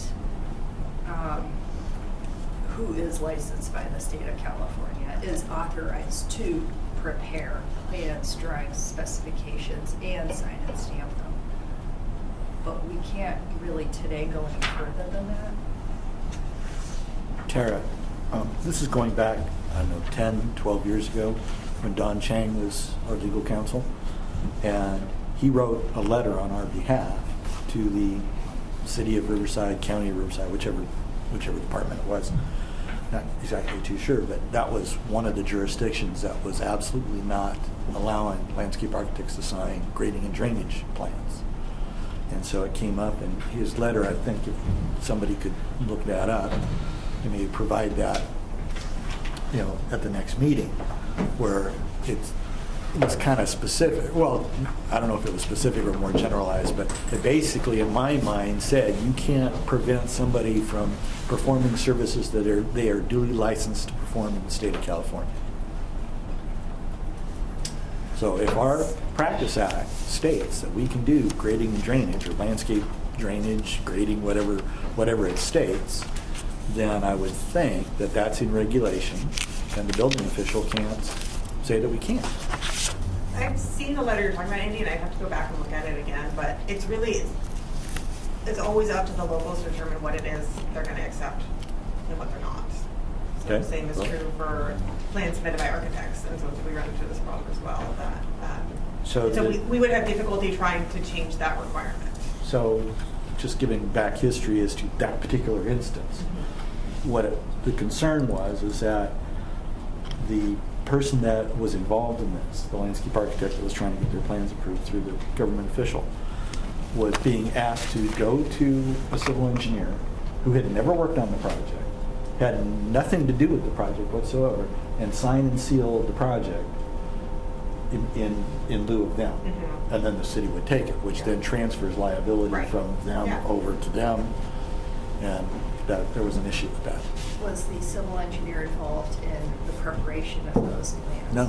Which that is illegal. Right, The civil right, engineer exactly. would not be But that able was to the sign only, and stamp. but that was the only alternative. There was no civil engineer on the project. So, from what I understand, I might be misparaphrasing, but it was my understanding that it was the landscape architect who did this parks project. It had no architecture on it, no civil engineering on it. It was strictly something that the landscape architect had taken on. He provided all the documentation, all the services that were required for that particular project, but then was told, no, you can't submit it. Right, so that's the authority problem that we're talking about, is the LATC or the board. Neither one can go to Riverside County and say, you need to accept their documents because they're a licensed professional. Okay. That we don't have that power. Well, All there we can seems to do- be, okay. What we can do is recommend amendments to the statute to say, local jurisdictions, you can't reject these documents prepared by a licensed landscape architect if the only reason for rejecting is because they're not a different licensed professional. The fact that they're just a landscape architect. We have to make sure that they have the ability to reject plans that are deficient, but not because they're a licensed landscape architect. So we need statutory authority for that. the landscape architects need that protection, because otherwise, I mean, I've got Doug's letter. And I appreciate the argument he's making, but it's not for LATC to make that argument. It's for the licensed professional to make the argument, to say, hey, Riverside County, you're preventing me from doing my job for my client. Right. It's not us that makes that argument. Okay. Okay. John, did you have something? Yeah, I was gonna say that there was a case here in San Diego County a few years back where one of the local jurisdictions was refusing to accept a similar situation. And it was for no other reason that they wanted all of their grading and drainage plans signed off by a civil engineer. It had nothing to do with the fact that LAs weren't qualified, it's just that's the way it was. And I know that they were approached and explained that under the statutes, LAs were allowed to do that. And they agreed. They said, okay, it was our misinterpretation. We weren't aware that LAs were, authorized to do that. And they changed their own regulation at that point in time to accept those documents.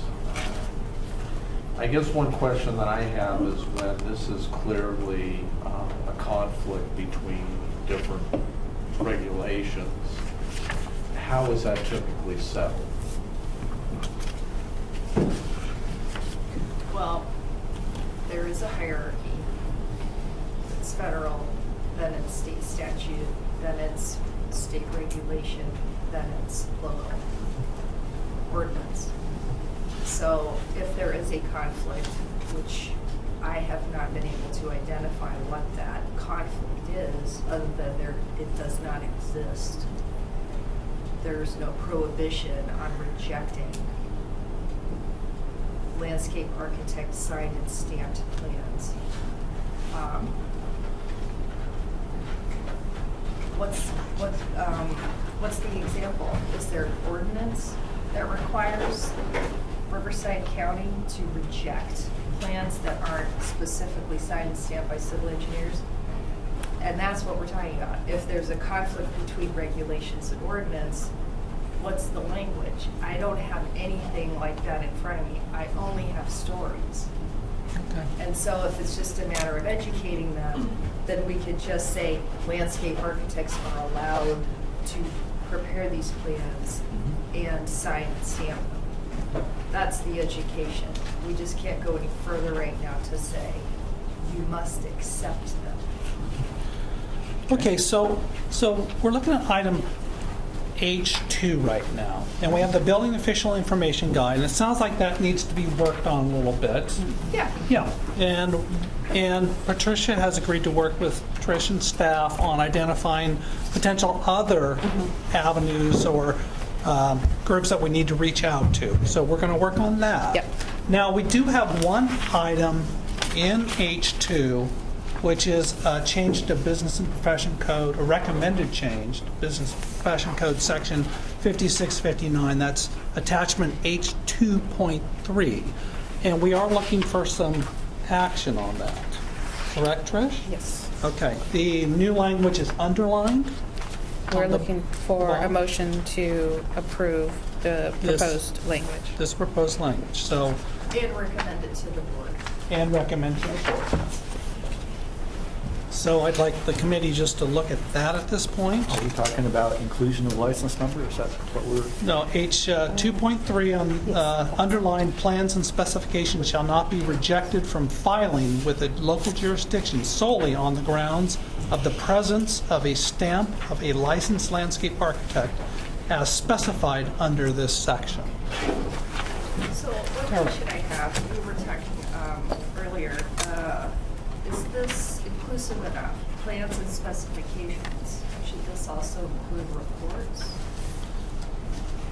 And when we talk about reports, Willow, we do have soil management reports that oftentimes have to be submitted with Willow documentation. And I think that's to your question, Tara. Sometimes we do have reports that need to go with plans and specifications and, So perhaps it should say plan specifications and other instruments of service. That'd be good. Yeah. that sounds excellent. Because that's what is used in the paragraph above. Mhm. In that first sentence, it's plan specifications and other instruments of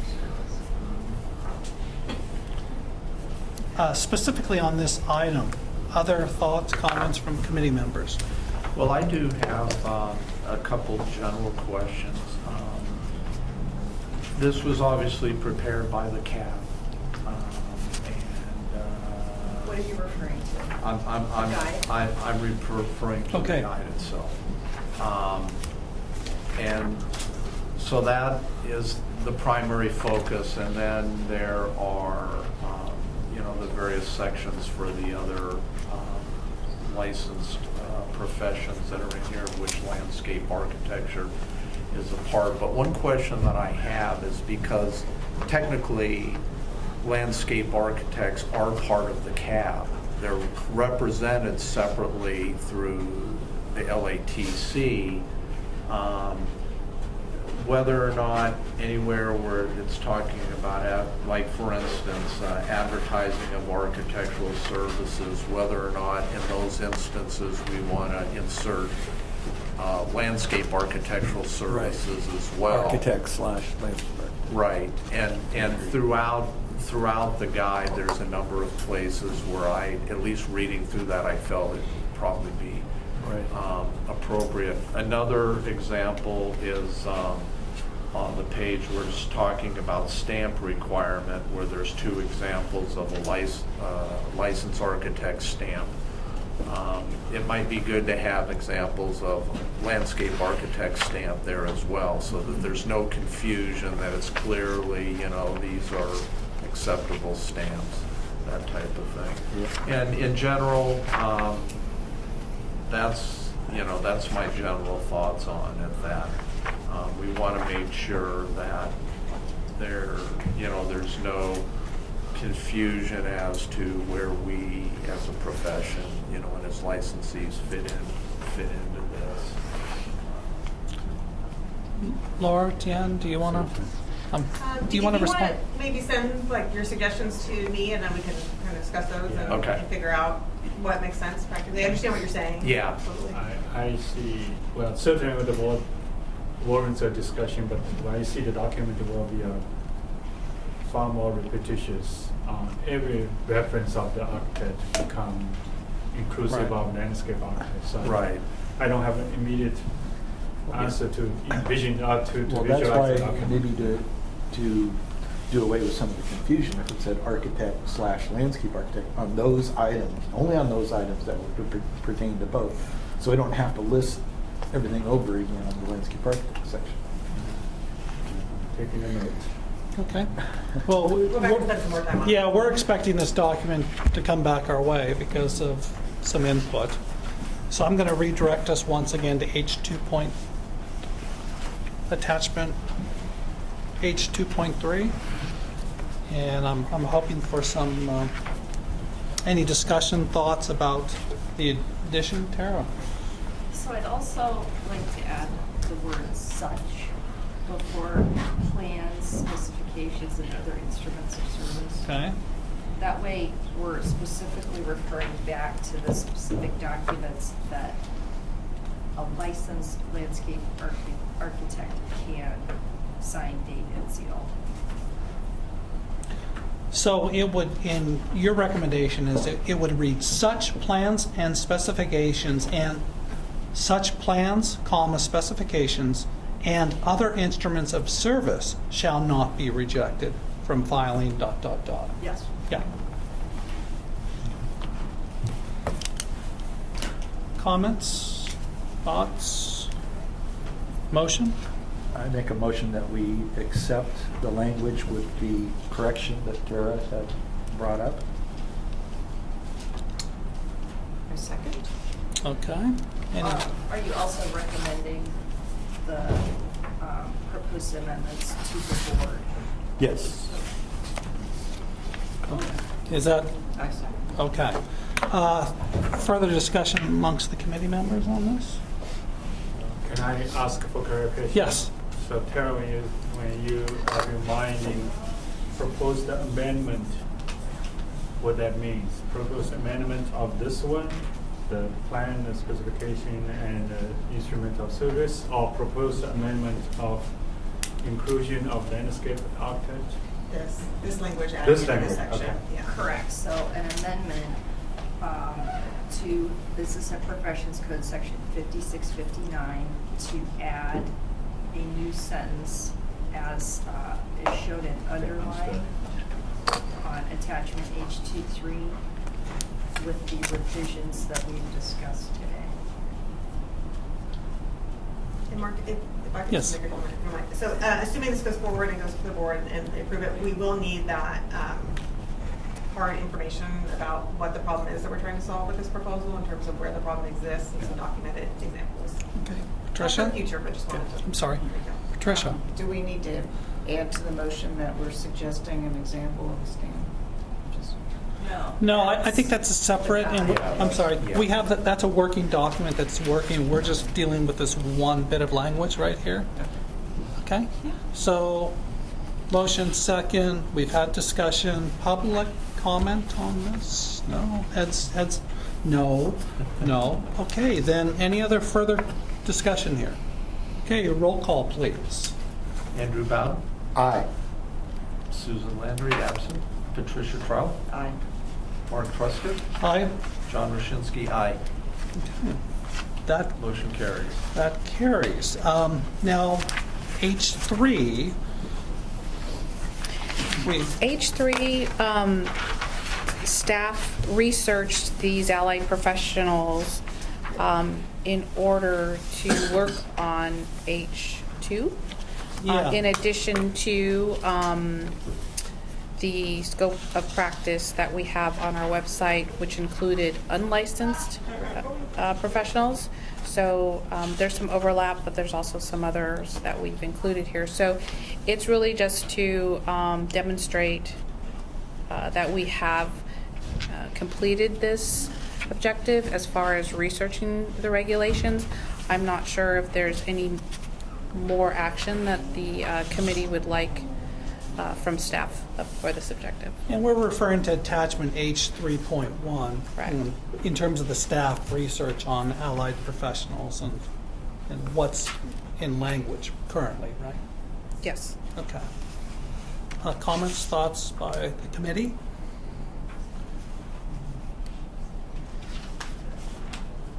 I'd like to make a motion to accept the attachment H3.1 as presented. Okay, I'm sorry, just a point of clarification. Do we need? No. We don't need. Oh, we don't need, oh, No. We don't need. sorry. I withdraw my motion. Okay, that's good. It's really just an update. It's an update. It Consider was myself part. updated. We are not utilizing this document for any Okay. purposes other than. Tara had a question.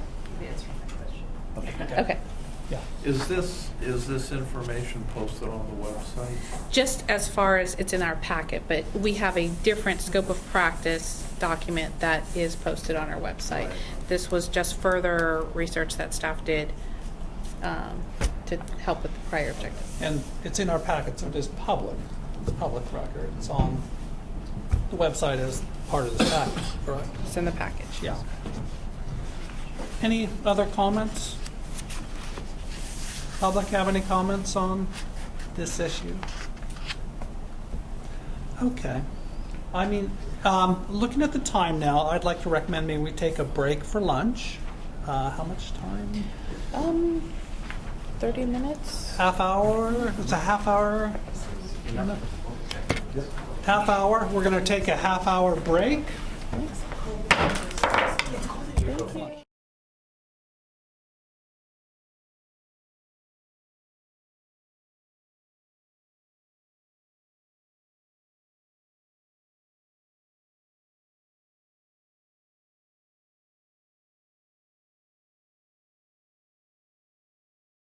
We can,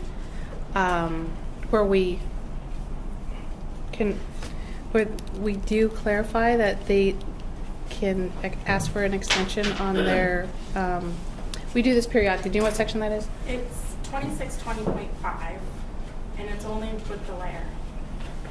It says, I think, yeah. I think that's what, no. 2620.5 is the UC extension. No, so yeah, 2620. No, no. Yeah, 2620. And it's just with the layer. It says that it's 2620D2. It says that they can, request kind of an extension. Not exactly, but it says that the record will be purged unless otherwise notified by the candidate. But other than that, there's no mention of an extension. So if a candidate's met all the requirements, they've taken the exams and everything, but for some reason they're not able to complete the process, and they do request an extension, I'm assuming then that would just be on a case-by-case basis, or? Well, what we have done is send out a letter to those that are in that situation and inquired if they would like to maintain their records. If we do not hear a response, then we would move forward with purging it. Okay. Did you get your first question answered in terms of the date? You asked. Yeah, I basically understand. Okay. There's some slight flexibility there. My primary concern was going to be if someone actually, for whatever reason, had to ask for an extension, if there were provisions in there for that. Tara? Ryan? Oh, yes. Ryan. So, in 2611A, the abandonment, I would recommend if you do want them to be able to have an extension or request an extension, I think that language would need to be in here, because there's currently no language that would, I guess, authorize an extension to be granted in the case of abandonment. Whereas there is some language that allows an extension to be granted if they're going to just purge the entire candidate file, which would include, materials that have previously been submitted by the candidate, things like that. So for abandonment, I don't think there isn't express authority to grant an extension, and it says that the applicant shall be deemed to have abandoned the application. Okay, so it's pretty much they've exhausted every attempt to get in touch with the person. Right. So they basically send a notice that the application is incomplete, or they ask for additional information and they don't hear back from the candidate for a year, and the candidate doesn't complete the application in 8 years.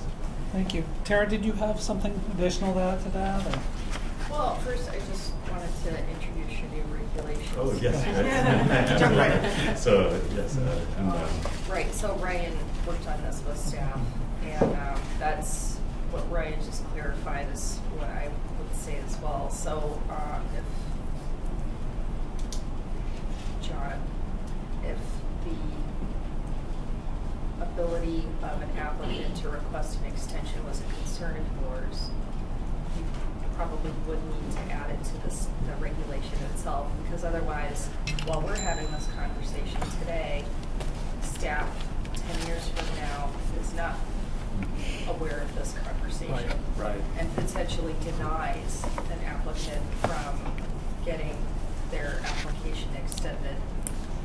But as Ryan pointed out, this is abandonment. This is when we believe the individual has walked away. It's not, that they're trying to, do something. Right. We haven't heard from them. We've tried getting information, and they're not responding. Okay. And I just want to clarify in the first paragraph there, the applicable criminal history record check. I'm assuming that now all new applicants are going to have to submit for fingerprinting. So I'm assuming that process of getting fingerprinted is essentially what that is. They're going to do a background check. Right, the submission of fingerprints and anything else that the Department of Justice might need to conduct that check. Okay, Mr. Chair. Andy? Can I just ask a quick question? Has this been a problem? I mean, are we addressing a problem that is occurring, or are we trying to circumvent a problem from happening? Right, so let's see, I think as to the policy issues, I think that Trish and Stacy are better versed in sort of the record-keeping problems that have arisen. But in terms of the statute itself, there were a couple of holes in terms of how long records needed to be retained. So for example, this abandonment section talked about abandonment of an application for licensure and abandonment of an application for the California Supplemental examination, but not abandonment of an application for the layer. So that was one of the holes in 2611. The other hole is, I guess, has to do with how long you need to retain an entire candidate file, which is just all materials that you accumulate in the course of determining whether a candidate is eligible to be a landscape architect. And there currently is some language at the very end of Section 2620 of the regs that says that the board shall retain inactive applications for a 5-year period, and thereafter the board shall purge these records unless otherwise notified by the candidate. So, so that's the only evidence of any authority that that LATC might have to purge candidate files. It doesn't specify inactive applications for what, but given that the rest of the section has to do with training and education requirements, there's an argument to be made that it might only be referring to landscape, to layer applications or applications for the layer, as opposed to the CSE, which only requires passage of the layer and doesn't have those attached education and experience requirements. So, if that's the case, then 2611.5 would be sort of providing a definition of inactive, which is missing from the current authority in 2620. So what is an inactive file? When can you consider it to be inactive? How do you measure if it's been inactive for 5 years? Is it active if the applicant is doing something that you're not aware of, or is it only active if it's something that you're aware of and would have evidence of on file? And so that's the first thing that 2611.5 would do. And the second thing would make sure that this applies to all applications within a candidate file and associated materials that are accumulated in that file, and not just applications for the layer or other applications that might be collected in that file.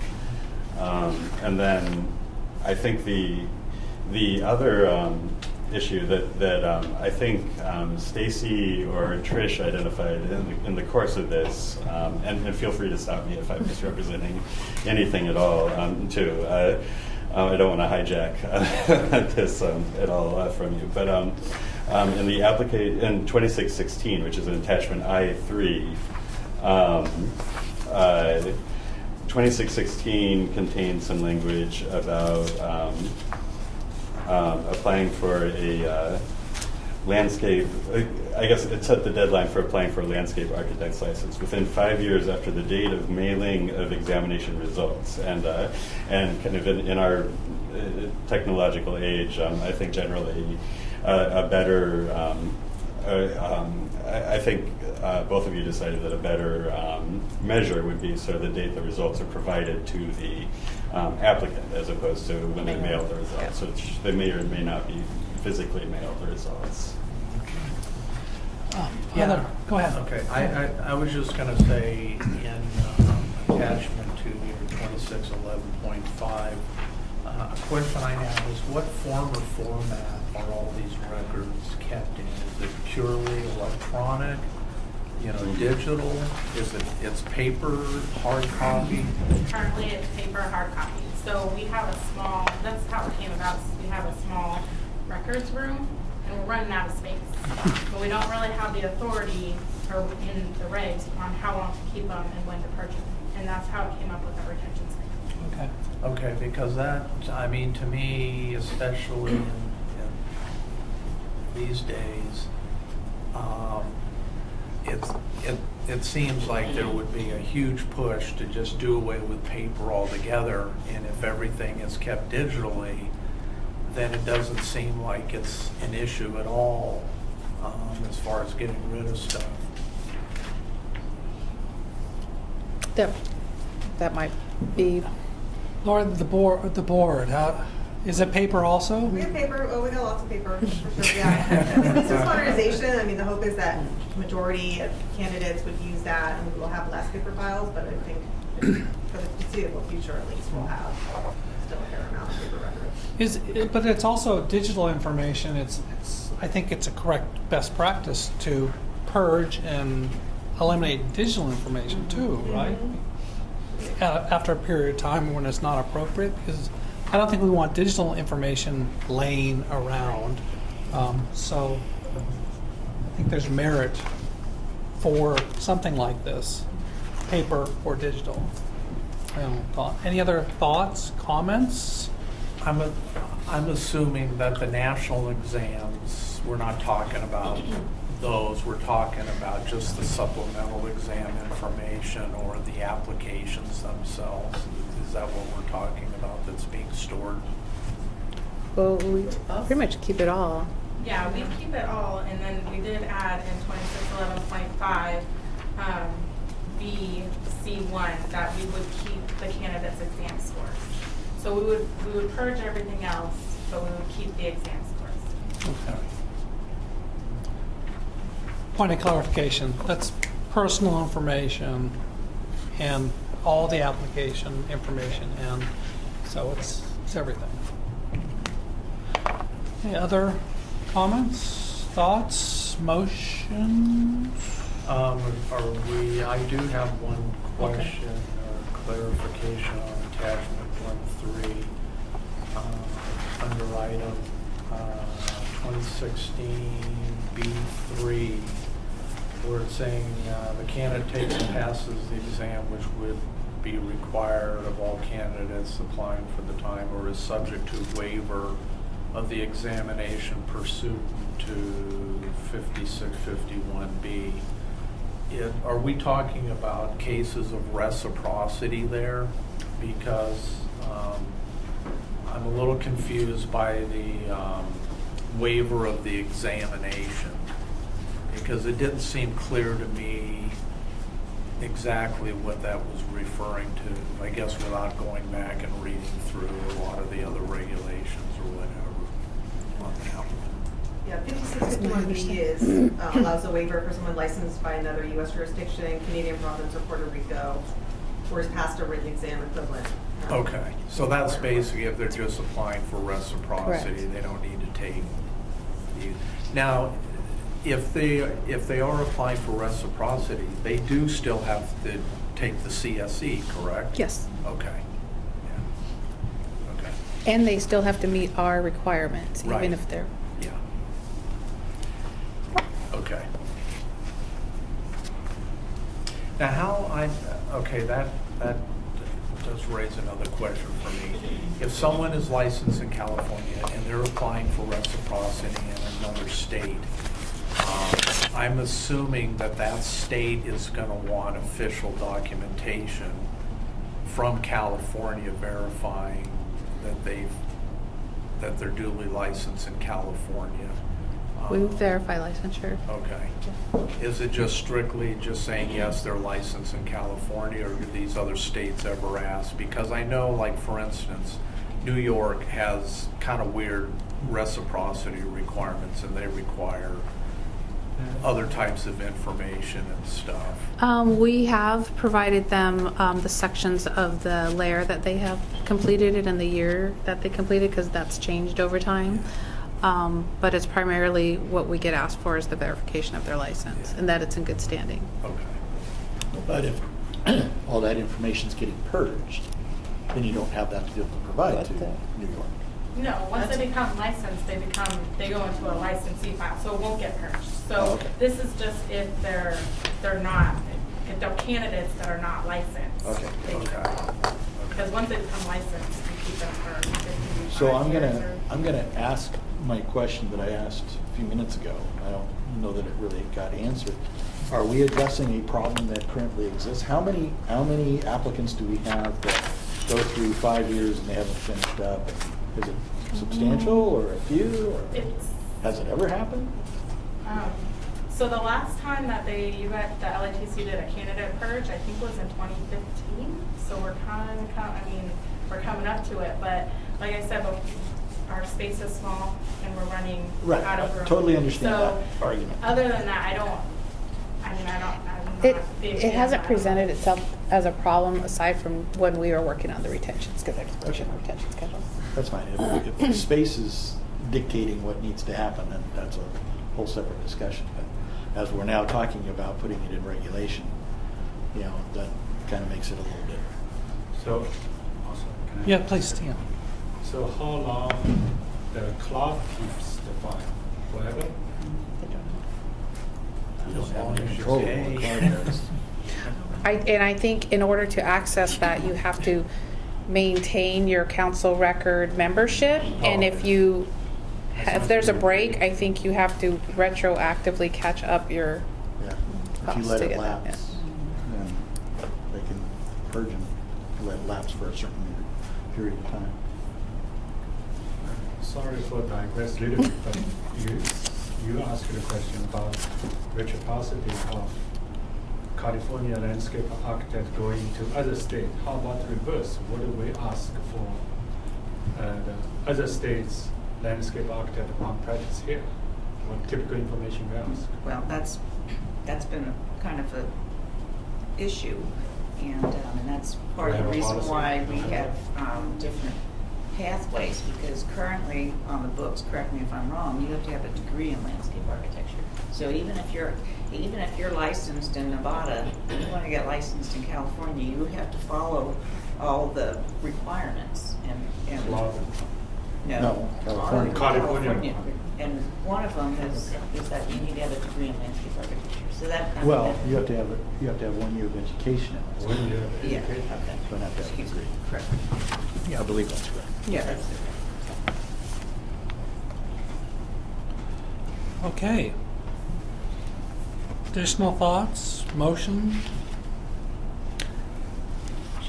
What's the desire of the committee? I make a motion that we accept attachments 1.1, 1.2, and 1.3 as presented. Did I capture them all? I'll second. A point of clarification. Is that for a recommendation to the board to adopt the proposals? Yes. Okay. We have a motion. We have a second. John, any further discussion with the group? Public comment? No. Roll call, please. Roll call. Andrew Bowden, Aye. Susan Landry absent, Patricia Trout, Aye. Mark Truska, Yes. John Roshinsky, aye. Motion carries. Okay. Next item, discuss, there is no action required, the 2020 legislative proposal for fingerprint requirement. Laura, can we please have you address Sure. this item? Thank you. The sunset bill last year for the board in LATC, SB 608, is what requires the board in LATC to begin fingerprinting candidates for licensure starting next year. And it contained language that would additionally allow the board to implement the requirement without adopting regulations, but I inadvertently left out language for LATC for a similar purpose. So that's what this language would do, is provide additional implementation of the fingerprinting requirement for LATC, models on the language that was adopted for the board. So I submitted this to the Senate Business and Professions Committee to include an omnibus bill. So I haven't heard any concerns yet at this point, but it's pretty technical. Okay. Any questions or comments from the group? I have a question. Yeah. Who pays for the fingerprinting? The applicants will pay. And how much would that cost? If you have to pay the FBI and the DOJ costs, and it varies depending on which live scan facility you go to, say maybe $50 to $75. Could be a little bit less. I think when I did mine, it was less than that. But yeah. And then staff will have to be fingerprinted as well. Dan? So for staff, the DCA has a standard scope of verification, investigation throughout different boards. Or each board has its own unique scope of investigation. In terms of after fingerprint, right? Oh, We're going to yeah, we have our verify disciplinary something. guidelines, right? So everyone's is, each Each board has board their has- own that might be a little bit different. So that was kind of what AB 2138 was about a few years ago in terms of how you look at substantiality of convictions and whether or not we're going to consider those in terms of denying a license. So who decides the scope of verification? The board in LHC, so that the LHC voted on your disciplinary guidelines, the board approved the guidelines, Okay, same for the board. okay. Yeah, so that's the framework that staff would use when reviewing that information. So Andy? if I might ask, so, and again, I know this is already in the minutes from previous meetings, but I just want to get it out there again. We're talking about new applicants. New applicants. New New licensees. Yes. They're the ones that are getting fingerprinted. That's correct. The existing licensee population does not need to at this time. Yes. Okay. When you renew. right? No, it's only for new applicants, So- which is different from most of the boards within Right. DCA. Dan? No, Okay. I misunderstood. So another question then would be, that being the case, we understand that the licensee population does not at this time need to be fingerprinted. What about committee members and board members? Do they need to be fingerprinted? No. No. Only the staff that would review the results of the information. Okay. Okay. Thank you very much. Additional comments, thoughts, questions? Okay, then let's move on. Item K, review and possible action. I'm sorry, I'm sorry, I forgot something. So just to be clear for I'm the sorry. record, this is just a review of an action the board has already approved. Okay. Thank you. Good, thank you. Sorry about that. Item K, review and possible action on modified proposed regulatory language for CCR Title 16, Division 26, Article 1, Section 2655, Substantial Relationship Criteria, and 2656, Criteria for Rehabilitation. Tara, will you please lead this discussion? Okay, so the LATC reviewed proposed regulatory changes to section 2655 and 2656 a year ago. This is coming out of a new requirement under AB 2138, which I believe it was signed in 2018, but it will become effective July 1, 2020. And under 2138, the boards are required to establish criteria to determine whether or not a criminal conviction, professional misconduct are substantially related to the practice of, in this case, landscape architecture. So there's two ways that you would need to review this, and when I say you, it's obviously the architect board. They do all of the discipline of landscape architects, but we're having you review this to inform how landscape architects should be either disciplined or applicants should be denied. So currently, the LATC rulemaking package has been through the 45-day public comment period, and Stacy, did you prepare, or was it Courtney? Courtney prepared the final statement of reasons package already, but I told her to hold off in submitting that to DCA for review because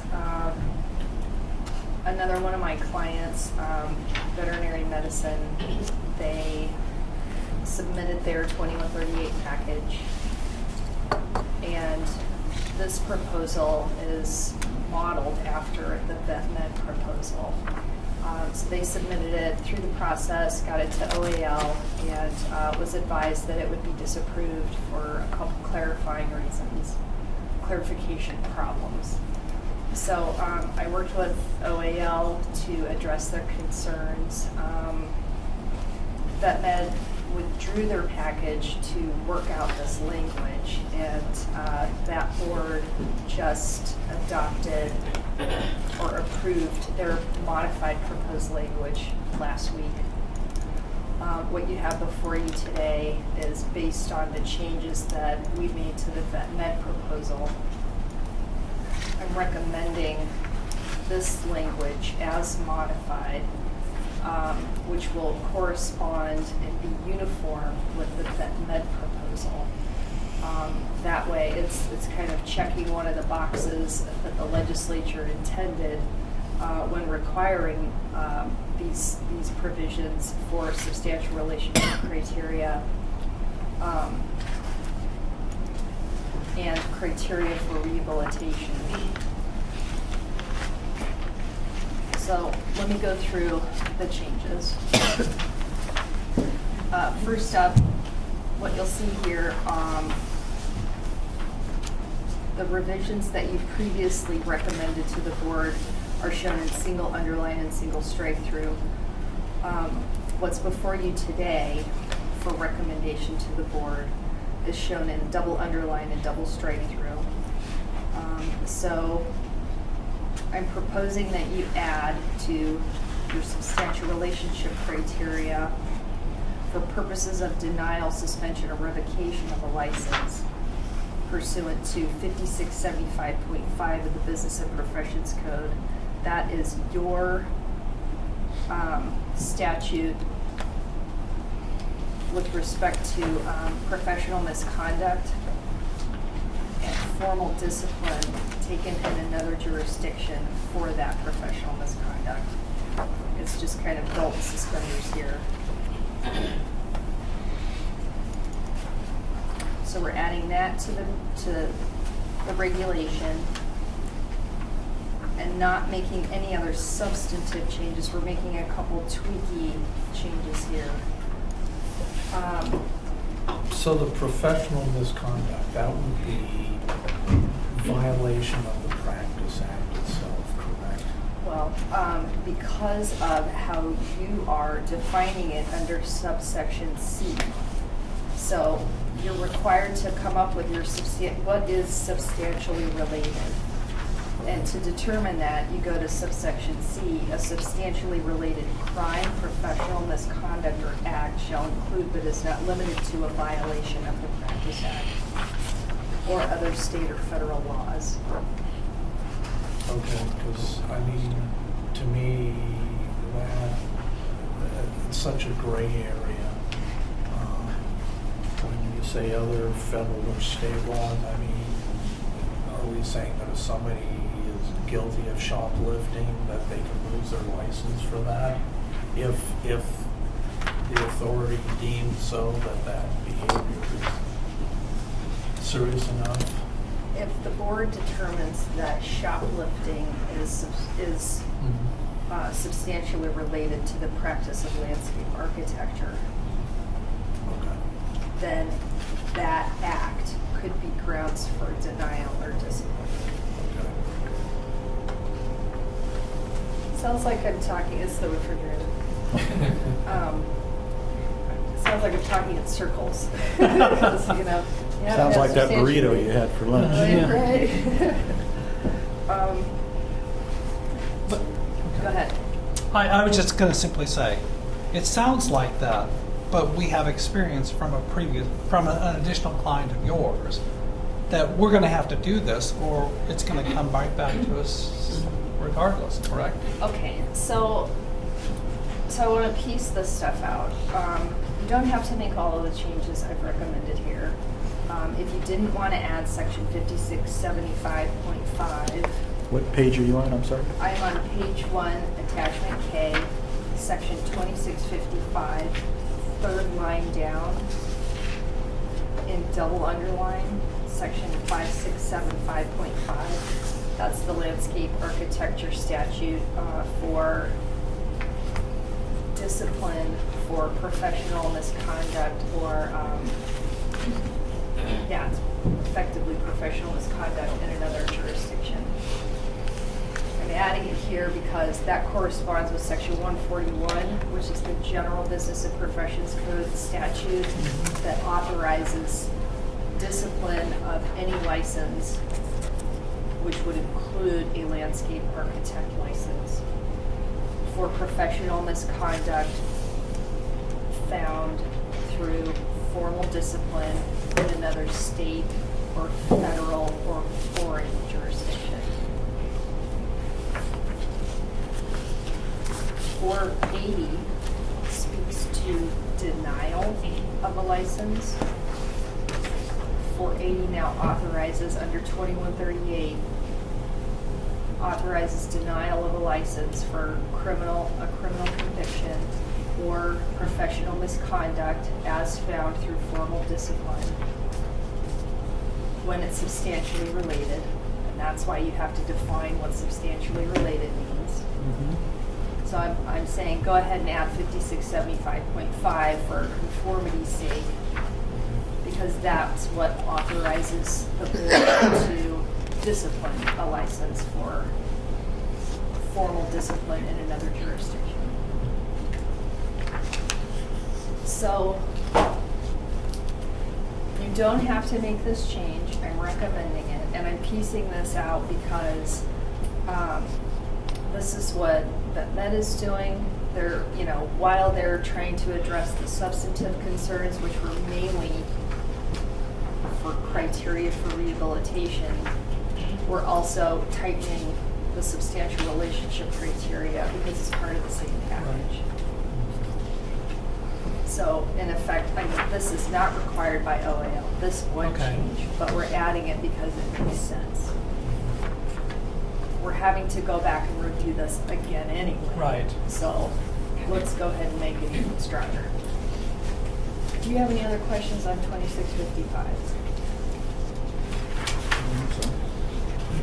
Okay, so 2656 are all of the criteria that must be reviewed by the board when considering whether an applicant whose license is being denied or a licensee whose license is subject to discipline, whether or not they have demonstrated rehabilitation such that the license could be issued or put on probation or not disciplined at all.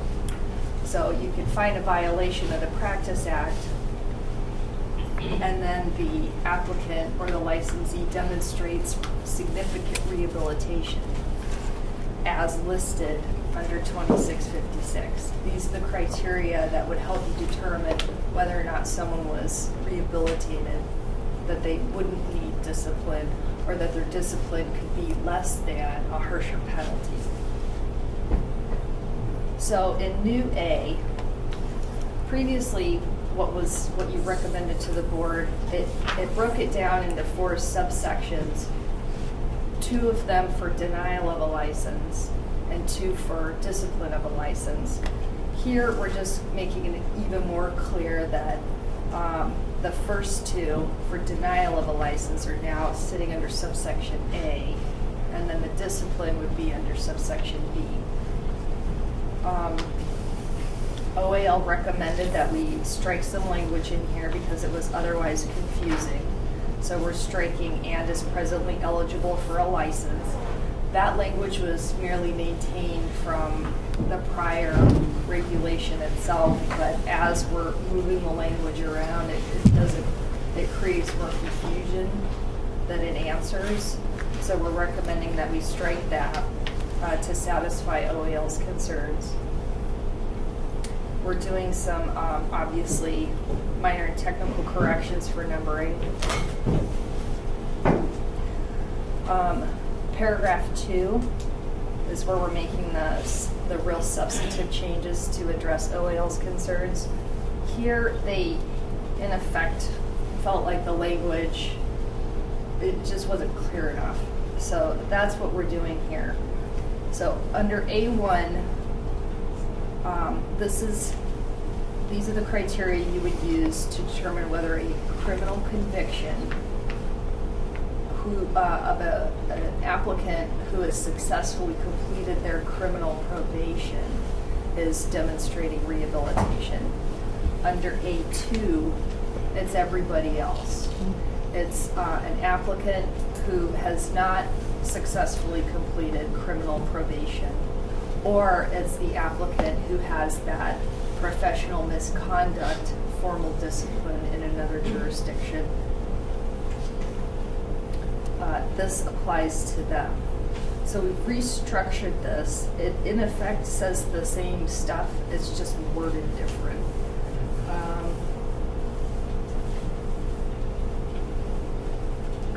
We're adding under A2A, professional misconduct. For clarity's sake. So that means that the board has to apply the following criteria in evaluating an applicant's rehabilitation: the nature and gravity of the act, professional misconduct or crime. We're adding professional misconduct under each provision as necessary. That's just primarily clarifying language. Then you'll see new subsection B, suspension or revocation of a license. We're adding under section 490 of the code. We're adding that because 490 is the general statute under the Business and Professions Code that authorizes all the boards to discipline a license for a criminal conviction. We're making similar changes as we did for denial of a license. And then you'll see on page 3 in paragraph 2, the same changes we're making for denial of a license. However, we're also making sure to preserve the board's ability to discipline a license for all of the grounds specified under the Practice Act. And that's what this reference in line 6 is, grounds specified in Article 5 of Chapter 3.5 of Division 3 of the Code. Those are all of the grounds for discipline for a landscape architect license. And when you say the code, that's the Business and Professions Code? Correct. Okay. Yeah, I had a couple questions in regards to this, and that is, let's say someone they were convicted and they served their time and they've completed their probation, that type of thing. I'm assuming that at some point, is it that it's no longer reportable? I mean, if they've done their, whatever at some future time, do they even have to, in their application, truthfully state that they were ever convicted of anything if they've already completed all that? So 2138 limited board consideration of criminal convictions to those within 7 years. Okay. Or other crimes that are more serious, like serious financial, and I think like sexual assault crimes, like Right, yeah. serious crimes. Yeah. So yeah, you have to report within 7 years. Okay. An individual would not have to report and could not be denied for failing to report a criminal conviction over 7 years old. Okay. And on the application itself, does it clearly state that timeline, like anything within the past 7 years? It will eventually. Okay. We need to change the application to Okay. conform to 2138. Okay.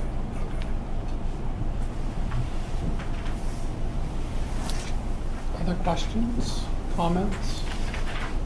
So I I'm recommending all of these changes. You don't have to make the changes for 2655, 2656. I highly recommend making those changes because those are the substantive ones that most likely will hold you up in OAL based upon our experience with the vet med package.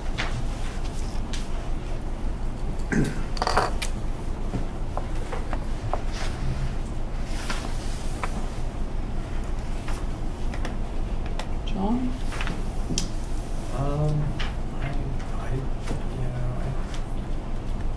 It just seems that there's still some gray areas there, but I don't think we're ever gonna be able to work around those. I think it's just gonna be what it is in regards to, because it does seem that if you're sitting down here reviewing someone's application, it sort of becomes subjective of what's considered, marginal versus serious, that type of thing.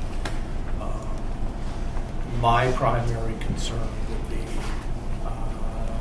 if it does have anything to do with violations of the Practice Act itself or some type of ripping off clients, that type of thing, then that would clearly demonstrate that they're a danger to the public as far as the practice goes. Other than that, I would recommend that we adopt everything as presented, and I mean, it just seems it kind of cleans it up. It makes it consistent with the other boards. Tricia? Anything? No, I mean, it's, we're doing cleanup, we need to be consistent, we don't want it to be kicked back again, so. Okay. Was that a motion that John? Yeah, I was just going to ask. Yeah, I will make the motion to accept as presented, to And adopt. recommend to the board adoption of the proposal. Second. Okay. Yeah. We have a motion, we have a second. Is there any further discussion amongst the committee? Public comment? No public comment. Roll call, please. Andrew Bowden, Aye. Susan Landry absent, Patricia Trout, Aye. Mark Truscott, Yes. John Roshinsky, yes. The motion carries. Excellent. Thank you very much, Tara. Next item, item L, discuss and possible action on new LATC logo. It's exciting. Right? Oh, yeah. Okay. Okay, Trish, will you please lead this? So, yeah, just to give some background,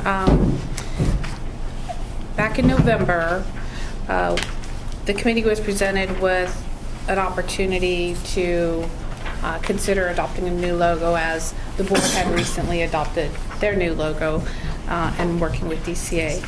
So the committee decided to consider the following entities to design a logo, which was DCA and possibly the committee members and students who are in the landscape architecture program. The members expressed interest in developing the new logo through any of the three options presented. So based on these options, staff worked with, we first started with reaching out to the schools. So for example, we were going to be here, we reached out to this program to see if students might be interested, and then going forward from there, we worked with legal counsel and found that there could be some copyright and trademark considerations or concerns that we should consider if we want to go down that path and consider students. So in the interim, we're currently working with DCA, Office of Publication Design and Editing, and they have provided several of the logos which are contained in the packet. So what the committee is asked to do is to review the logos as they are presented and also consider, depending on your how you feel about these logos, if you'd like to also consider the options of students presenting any logos for the committee. So, and Sherry works with the Office of Publication Design and Editing. She's here to answer any questions, convey their methodology in coming up with these logos. They have been presented in black and white, which they can add color to later just to not distract from the design. Anything else you want to add to that process? Any questions I can facilitate? I have a question. Yes, please. So this, Our is that current- our logo? That's our current. That's our current logo. That's what we're doing. I like that one. Our current one. Okay.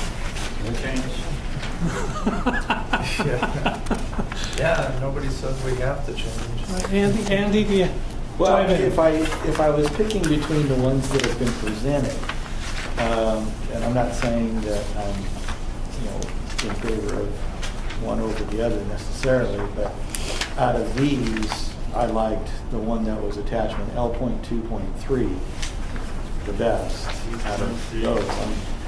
I'm not sure that the trees as represented are what we should use, but I'm looking at the font and the way that it says landscape architects, and technical committee goes, directly underneath the word landscape architects in slightly different size font. So I like that. I like the swoopy ground form that's there. My only criticism of this is maybe the style of the trees, but I think that probably needs to work on. Sherry, can you give us some background on the font selection? Are we working with just fonts that are accessible to, free fonts, for lack of a better word? The font selection, can you clarify? What are the criteria for? I mean, each one's got a different font style. Again, my question, was there criteria for selection of font, or was it just simply the designer selecting the font that would work with the rest of the fonts that DCA uses? I believe it was about the designer Okay. and their style. Yeah. Cool. That's what I found when the board did it as well, Yeah. that they picked the font they thought matched the design. Perfect. Patricia, I saw you perking up. I'm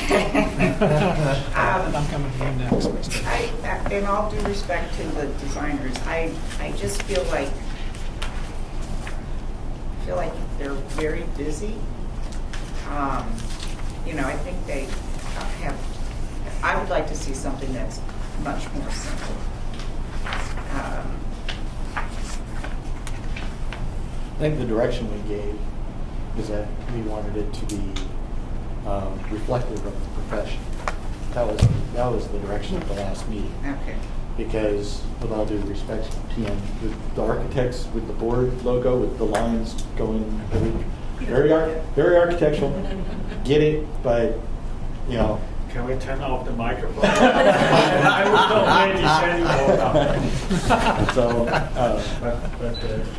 you're overruling me. yeah. So, that was the direction we gave them. Right. They've now asked us to comment, Right.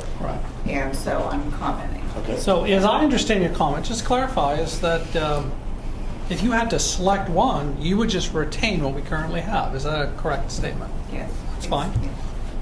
John, what do you think? Yeah, I kind of agree with Patricia. I think there's some good things about some of these, but the majority of them I thought were too busy. Something a little simpler would be. I think whatever it is, it should definitely be an emphasis on some image that people would identify with landscape. And out of all of the selections, there were 4 that I think would be a good starting point, and go from there. Beyond that, I have no problem with our existing one either. So. I mean, I think, you know, if we want to do another round, like just looking at L2.2, you know, even just taking that one kind of stylized symbol that you have for the tree, I think would convey the same type of information. So that's what I'm talking about. I mean, I'm sure there's, if you look at any one of these, you're going to find bits and pieces that you like, but all of it put together, I think it's just too busy, too much information. Could you specify exactly what elements you want represented in the logo? Personally, I don't know that we need any architecture in the logo itself, necessarily. I mean, the buildings. Well, I'm talking about the buildings. I don't think we need the buildings. I think we're talking about the landscape itself and whether or not some kind of stylized half dome in Yosemite or something, but something that would be iconic to the profession. Something identifiable to the profession. So I guess that's what I'm saying. So, and that's why I was suggesting L2.3. That to me is the one that comes a little bit closer. L2.2 does too, but I'm not sure I like the square boxy thing around it. Yeah, I mean, when I said L2.2, I just meant one tree. That's it. Okay. Yeah. Just a So, suggestion. and the other thing we have to be a little careful about, regardless of what we choose, is we don't want to go down the path of being criticized of showing something that might not be considered low water use. So, because we've been through that realm before, and so we want to make sure that whatever it is that we're showing is, signifying that California has water. What would be the right word? You want a Is aware. cactus silhouette? No. Okay. No, but I think it should be representative of California too. Maybe the silhouette of an oak tree or something like that, but something that actually looks like an oak tree would be kind of nice. I agree with that statement. I think the oak is universally kind of throughout this, predominantly throughout the state. Yeah. North Coast, maybe not so much, but yeah, throughout the state, the oak is a predominant species that is a form that's recognizable with landscape architects in the state. Like Andy, of all of them, L2.3 attachment was the one that I gravitated towards the most, and maybe it's because it was the simplest, and because of the three moving, forms, suggested landform. Could be water, could be land. Yeah, exactly. So I gravitated towards that. But the tree species was the one thing that I'd like to see changed. But I have a question of us right now is, you brought up a good question. Do we even need, at this point, is it even necessary to change? Andy, well, I'm going to put you on the spot. Well, to be honest with you, I was John's surprised that coming we even next. started on this discussion because it never even occurred. I mean, I don't particularly care for our current logo. To me, that just doesn't say landscape architecture at all to me. But, but it was one of those things. It's like, well, the architects were changing theirs, so we should follow suit. And I'm sitting there kind of going, well, okay, if we're going to follow suit, then let's see some ideas. So do we know what the architects look like? Yeah. Where is it? Right here. Got a business card for you. Oh, okay. John, what do you think? Well, I think out of all of them, I actually like 2.12. At least parts of it. The foreground, I thought, kind of like what Andy was saying, it's something that represents different things. Right. I think the trees would have to be reworked or whatever, but that out of all of them, that was the one I think that I gravitated towards more than. which one was that, John? 2.12. I think it's L2.12. 2.1. 2.1 or 2.2? 2.12. 2.12. 2.12, okay. That's what I- Well, if I have to tell you one that I kind of liked, I can tell you which one that is. Yeah, please do. Please do. Yes. L 2.8. Although, again, I think it needs simplification too much. But that one, I think it's helpful to kind of look at them real small. The both scales, yeah, Yeah. both scales. That's really helpful. But again, I think it needs to be simplified. I don't, So, And okay. did you like the building in it? Yeah, I Or was okay is that with it. something that, I was Because okay I with the heard- building. You want us Yeah. to agree on something, don't you? well, I'm trying to get in your head so that I can relay the message back to PDE, so that they know what to design for you. And, if you don't want the architecture in there, or if you do want it, I mean, honestly, I'm hoping to get 2, maybe 3 with some real strong input back to Sherry that maybe can come back our way. And I think we've identified 3 that, quite frankly, I'm good with all 3 to move forward. Okay, what 3 are those again? 2.3, one John, 2.1, 2.12, and then the one that you just identified, 2.8. 2.8. The 2.8 has a piece of architecture, so it's slightly different.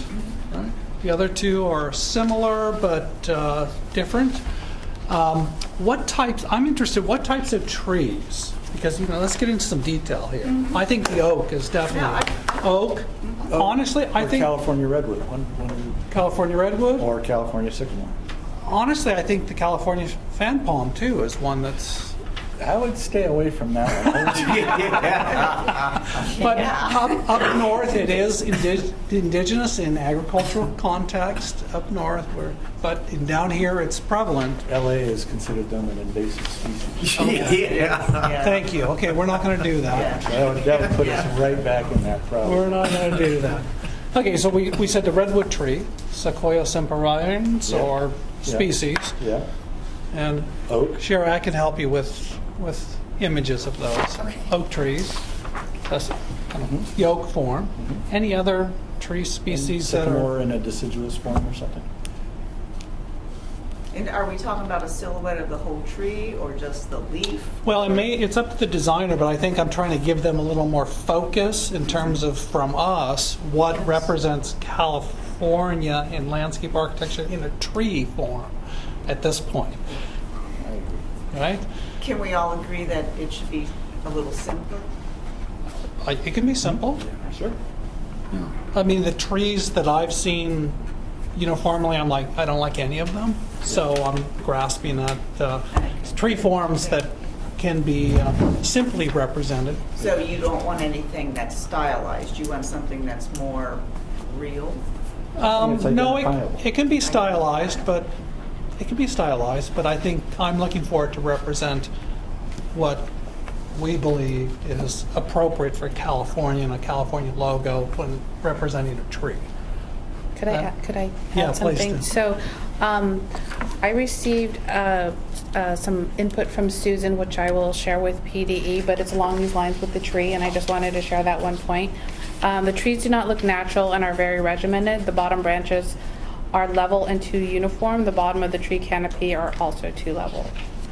Which one are you talking about?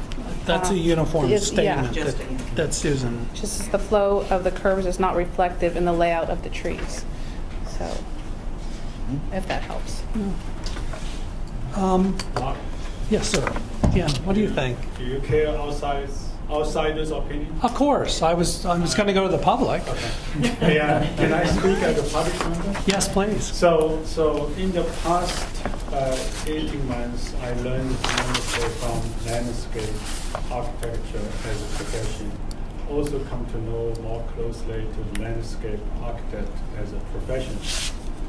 So I learned tremendously that my involvement was technical research advisor for Resilient by Design Bay Area Challenge. And I come to know that each of 10 teams and has landscape architecture firm in it. And most teams are led by, the main role are played by landscape architects. Mm-hmm. By working with them, I am so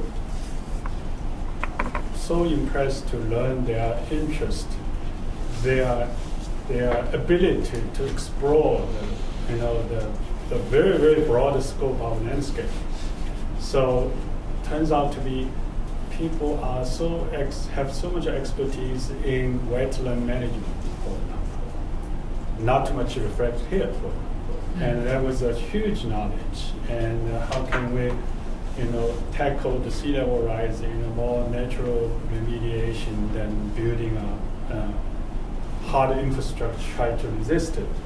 So I learned quite a bit. So from that perspective, I think it would be nice if California Architects Board have this more elevated vision of landscape architecture. It's all about shaping people, built environment, and nature's relationship. Mm-hmm. And it become a little more abstract, a little less literal, because the landscape architecture, the word is very literal. Every public have their own definition.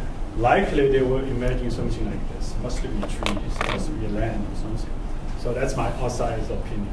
Right. So you're California always take the lead, right? So you're so impressed with landscape architects, you decided to give up your architect's license and become a landscape Maybe. architect? There you go. All right. I'm looking We have a for a conflict. retirement job. Any of you hire me. Okay. Yeah. So anything elevates it. For example, California, half of our state are coastal line. Right. And every one of you have a huge role to play. Excellent abstract information, but I mean, spot on. Yeah. Spot on. That's what's so difficult, I think, that we're grappling with, and maybe why you like the simplicity of the existing logo, because it's so hard to. And I'm grappling with tree forms when it is much more than just tree form. Well, that brings me to another question, because I want to make sure that we get the elements that you're looking for, and so I have a couple. So do you want the following elements in your logo? Water, trees, a path, or buildings? Do you want some, all, one, none? I'd say all but buildings, in my opinion. See, I think we're going down the wrong path here. Because you're going to go back and give this information to somebody and they say, okay, they want a path, they want a tree, and what was the other thing you said? Water. Water. Yeah, and right. I don't know. Maybe this is a larger conversation, but I think we need to have a vision. I don't feel like we do. We're just kind of picking up a pretty picture here, and Yeah, honestly, I think I'd rather just put a pause button on this right now. And I mean, to let us think a little bit more about it and come up with better constructive input, as opposed to sending our team, down a road only to come back to kick it back up again, because I think we're grappling with so much. And Tian, I really, really appreciate what you said as a public member.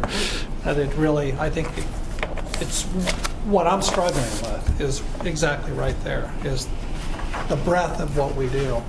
What does the group think? Would you like to see them? I think putting a pause on this discussion let us think about it until the next meeting. And then maybe we can jointly come up with something, give you a direction to go in. Because otherwise you're just burning up your time, and we don't want you to be doing that. We've had that happen to us too many times with clients who don't know what they want. And you end up spending all kinds of time generating something, and then they go, nah, that's not what I had in mind. Well, what did you have in mind? Yes. That's my fear. So I'm okay hitting the pause button, but we're going to come back. Yeah. As members with a report back with some of our thoughts. Yeah. How's that And feel? think about like the typeface that you prefer, Right. and you know, do you want it to be abstract? Do you not want it to be abstract? Those are really important things for the designers to know, so Right. that they can execute what you're looking for. Yeah. Right. All right. We're all okay with that, right? Yep. John? Mm-hmm. I feel much better about doing a little homework and coming back with some more defined, better defined input for you and your team. Trish? So are we not going to pursue any other options as far as designers? Not just yet. So we're gonna wait. We'll revisit that. Okay. We're going to put this on our agenda next meeting, Okay. and our homework is to come back with input, formed input. That sounds good. That's good. That's good? Good. Item M are future LATC meeting dates. Trish, can you please go through them? Sure. So I sent out a poll to all the members. Susan is unable to make the meeting today. She is now the mayor of Campbell, and so she's got standing meetings that conflict with our predetermined meeting dates, including the next one on May 27th. So we are looking at May 28th or May 29th, leaning toward May 29th, which is a Friday, at UC Davis. So I will be sending that out to confirm with everybody once we have that location secured. And then I did send out some potential dates for August and December, which thankfully everybody was able to attend. So I will finalize those and send those out by next week. So one of the things we have coming up next is the board meeting on February 28th in Sacramento.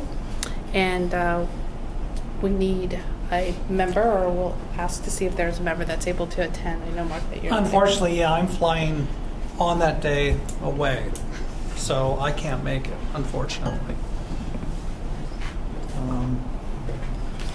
I might be able to make it. So don't put me down as a positive, put me down as a maybe. Question? Okay. Yeah. I think we can ask Susan, although no, it tends to be a little difficult for her to get away. But I'll check with her. Okay. Okay. Yeah, if she can do it, let her do it. But Okay. If no one else is available, I'll see if I can break it. I can be a maybe. Okay. 3 maybes. Friday. 28th. Yeah. Friday's a good day. Make it a weekend. Sorry. Well, how's weekend in Sacramento? Hey now.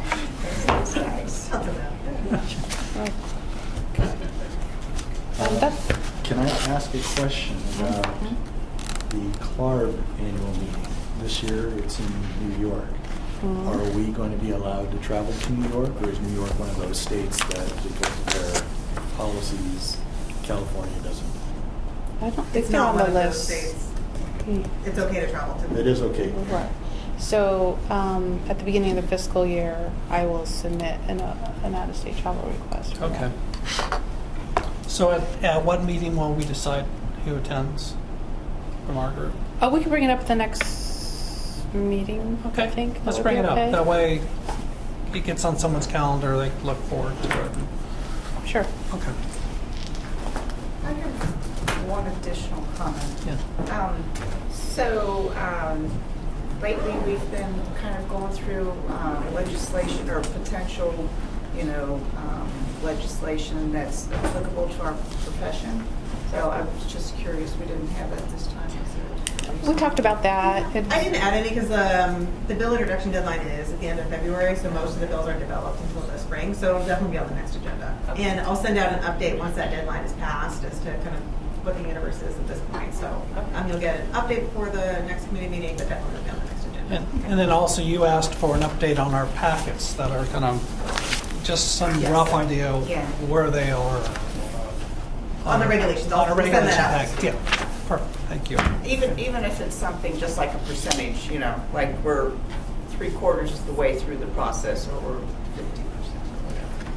Because we do get questions from licensees who, because they know we're sitting up here, so they ask us, where things are. And so, So you have, specific dates of action in your report right. from your program manager, but perhaps it would be better to have an illustration of just the regs and all the steps in the process and where we're at in the process. Or even a bar chart. Yeah, something like that. So, vet med got it from PT, physical therapy board, which is, it's like a arrow. And it's colored, and then the colors start filling in as you complete, I like that. one piece of the process. And you can see if it's with the board or staff, compiling the documents to submit, or if it's with DCA or agency or OAL. You see that a lot better. Plus, there's text below which, tells you what happened on what date. And then it's, it's just a little bit easier to read because it's just the regulations with your section numbers, the reg section numbers. So it's not hidden, Yeah. as you're I think trying it's to also, flip through, like which one is that?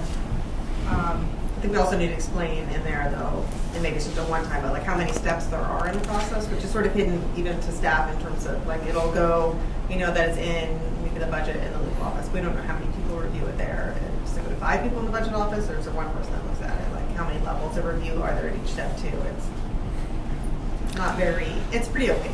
Well, I think something graphic would really help us to communicate with licensees who approach us. Okay. It'd be real helpful for us, and I think for licensees too, who may have questions. And candidates. And candidates, right. I don't know anything about it, and until Okay, anything else with the calendar? Anything else, since we got a little, anything else for committee members? Motion to adjourn? We actually don't need to do that, I can just wrap this up. Sherry, you had something? I don't know if I can speak out of order. Well, I'm Back to the addressing logo. you, I'm addressing you, Okay. go. So PDE would like the opportunity to meet with somebody from the committee so that they can discuss themselves instead of going through me. It just, I think it'd be easier for them. Can they attend the next meeting that's at UC Davis? I'm sure they could. I'll That'd be check with perfect. them. That would be But I think perfect. that they would really appreciate that. Well, they're Okay. welcome. Okay, great. That Thank really you. helped when they came to our committee meeting. Yeah. Okay, nothing further? Meeting adjourned.